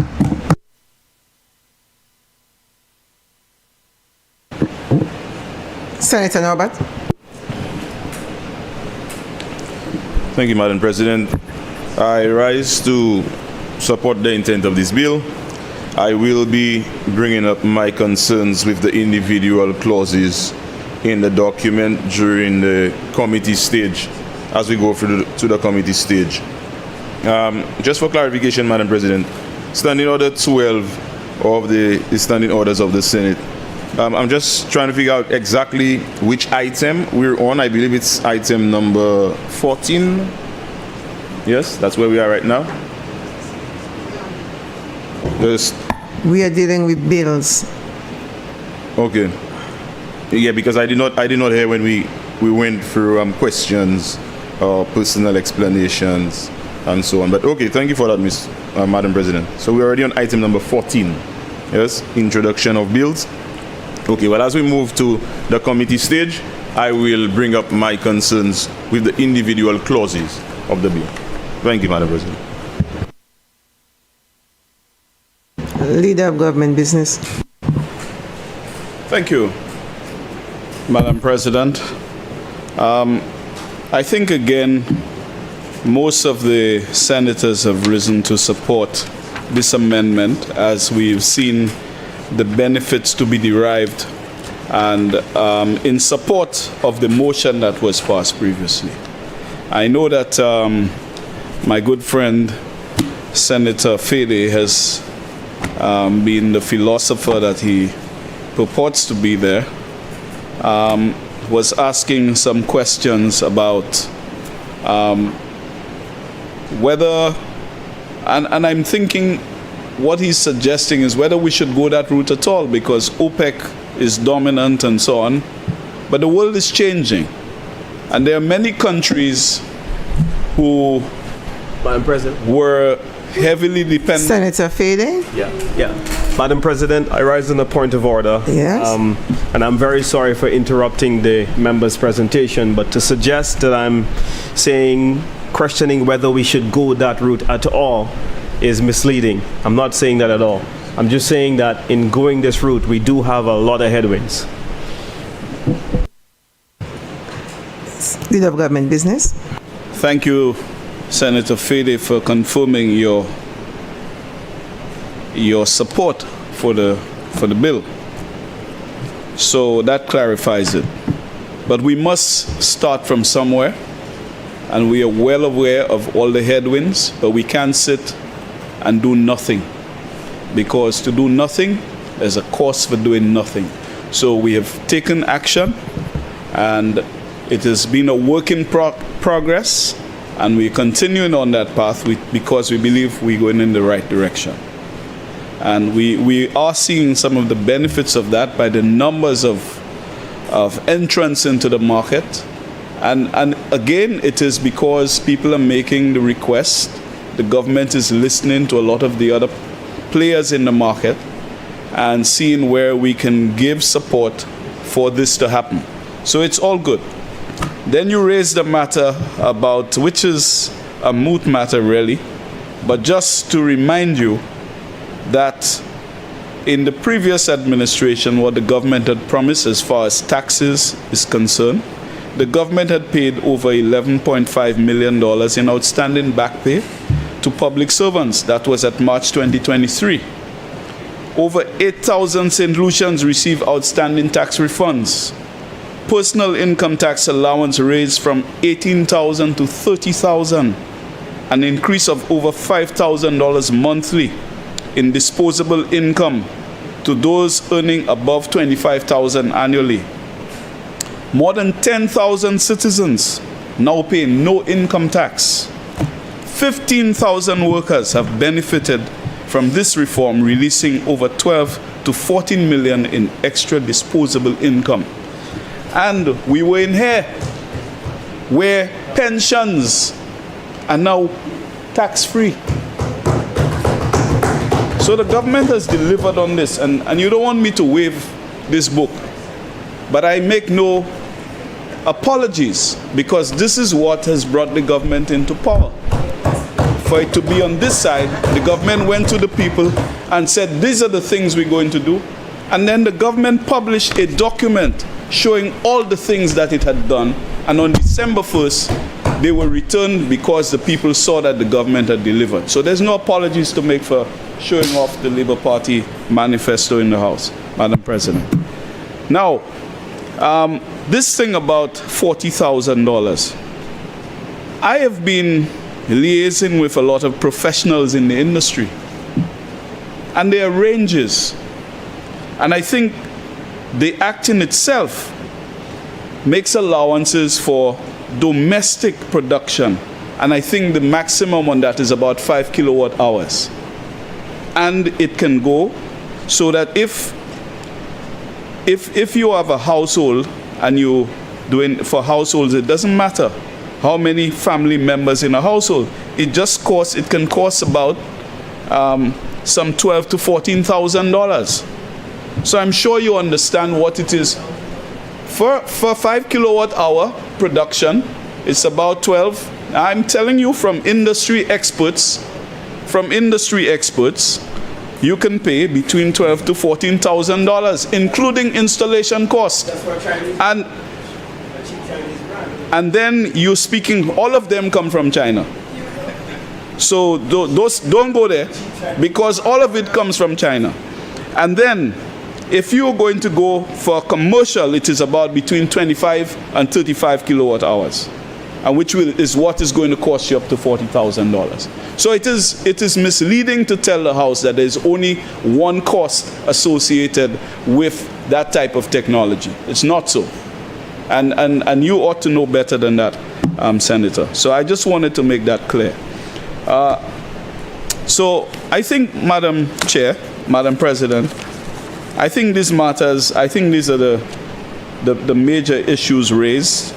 And I want to thank the members for supporting this amendment to the Income Tax Act, so that we can have, and again working in tandem, and as quietly presented by Senator Preville, that you want to see, you have a motion for one aspect, which is for the hardware and the cost of service, but also for the consumers at the other end. When they file their taxes, they also get that additional incentive, and which is what is contained in this. It is not anything difficult or to appreciate, and I want to thank you for your support. I rest. Senators, the question is that the Income Tax Amendment number 3 bill be read a second time.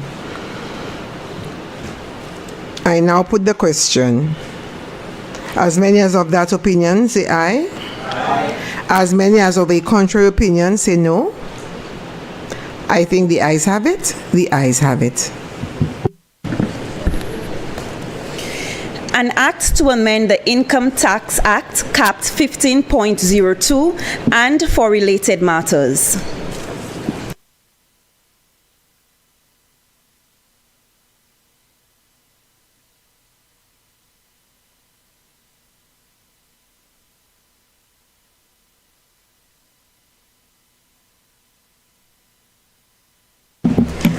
Clause 2. Interpretation. Clause 2 stands part of the bill. Aye. Clause 3. Amendment of Section 38. Clause 3 stands part of the bill. No, I have an issue with this clause here, Madam President, Madam Chairperson. So, Clause 3, Part B, the last line. Clause 3, Part B, the last line. It says here, on a prorated basis, as appears to the comptroller to be reasonable. So it does not state exactly what the repayment will be, but it gives the comptroller full discretion, would the government consider giving a repayment, say, for 4 years, or if it's 60%, or after 2 years if you sell your system? Do we give the comptroller full control and decision-making powers if a system is sold within 5 years? And also, what if your system is damaged and you have to sell it so you could buy a bigger one or better one, and you have hurricanes that may damage your system, you want to sell it to replace it? Will you still be liable to repay? These are my concerns for this clause, and I don't think it's clear in the way the clause is stated.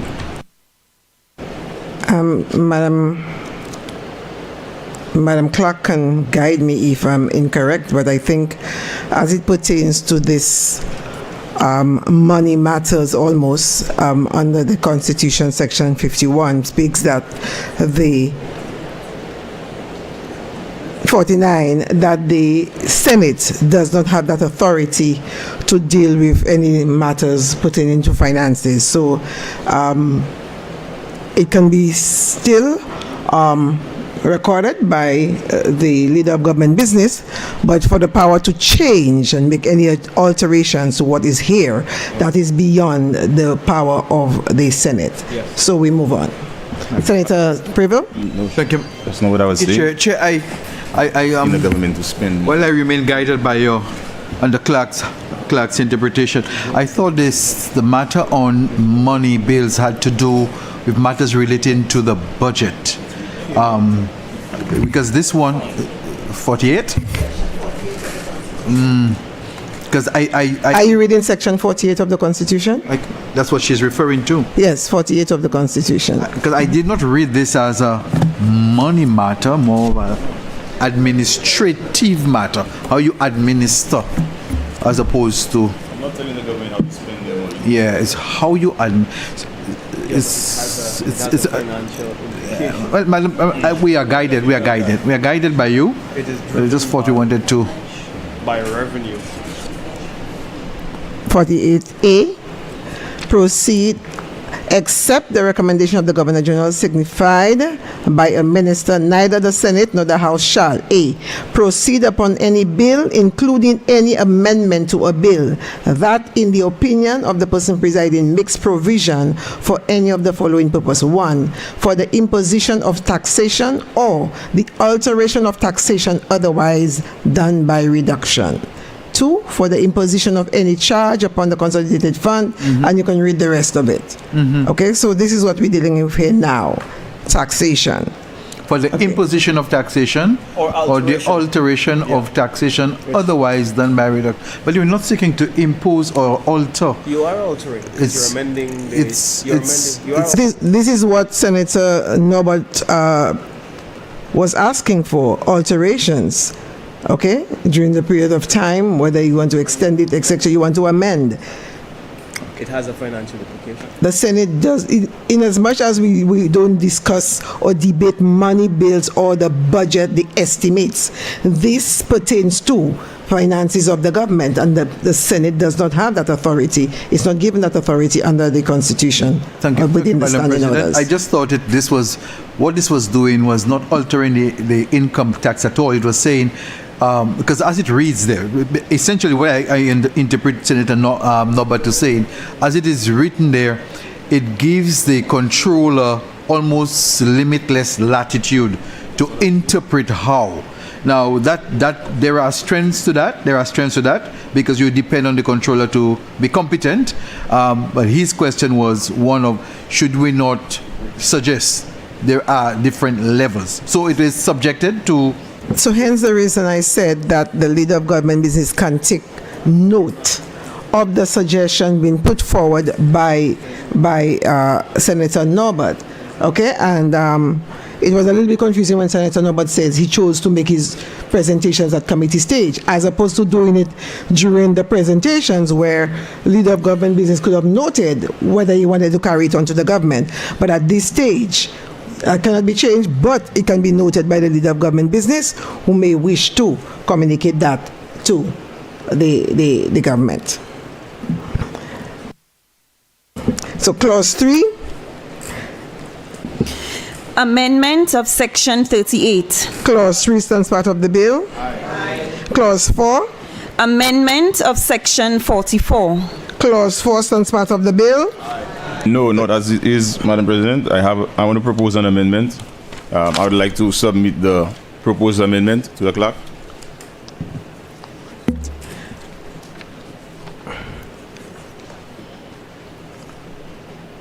So for Section 44.4, Part B, Part 2. Section 44.4, Part B, Part 2. I'm proposing that after the word components, Part 2, where it says installation of solar photovoltaic systems or related components, after the word components, I'm proposing that we insert the words that comply with the prescribed technical, safety, and installation standards.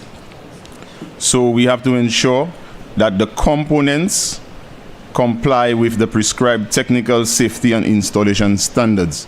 The purpose of my amendment is to protect St. Lucians from, we were speaking about cheap versions and Chinese versions and poor installation, but we have to ensure. So we have to take a vote on that. So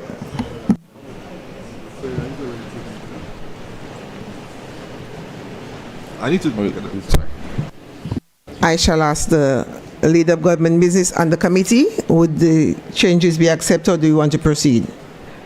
No, I'm not going to accept these changes because I think it is just, there are provisions, I remember reading in the Act, there are specific safety provisions made in the Act.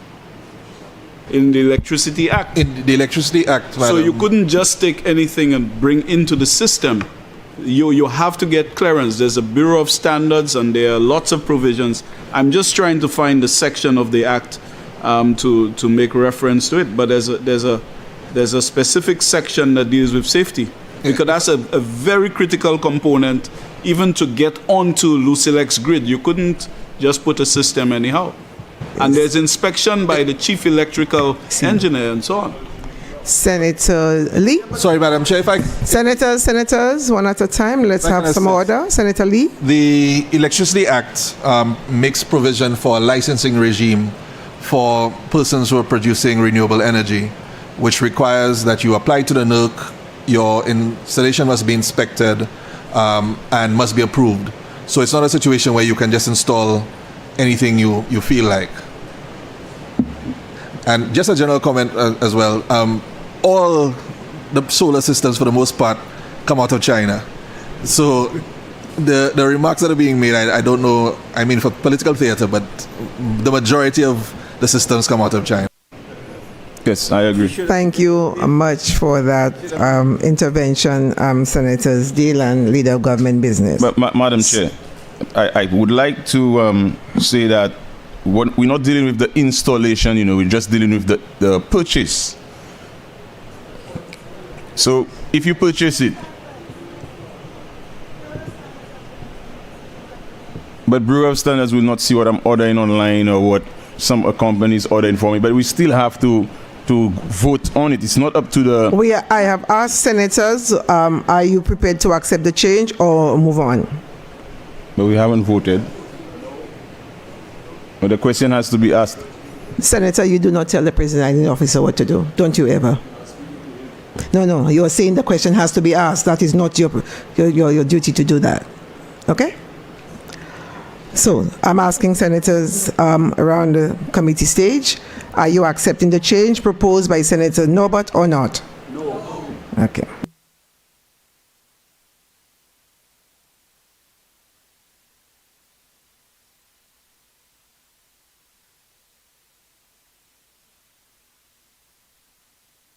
Yeah? Clause 4 stands part of the bill. Clause 5. Amendment of Section 59C. Clause 5 stands part of the bill. Clause 1. Short title. Clause 1 stands part of the bill. Senators, the question is that the committee rises and the bill be reported. I now put the question. As many as of that opinion say aye. Aye. As many as of a contrary opinion say no. I think the ayes have it. The ayes have it.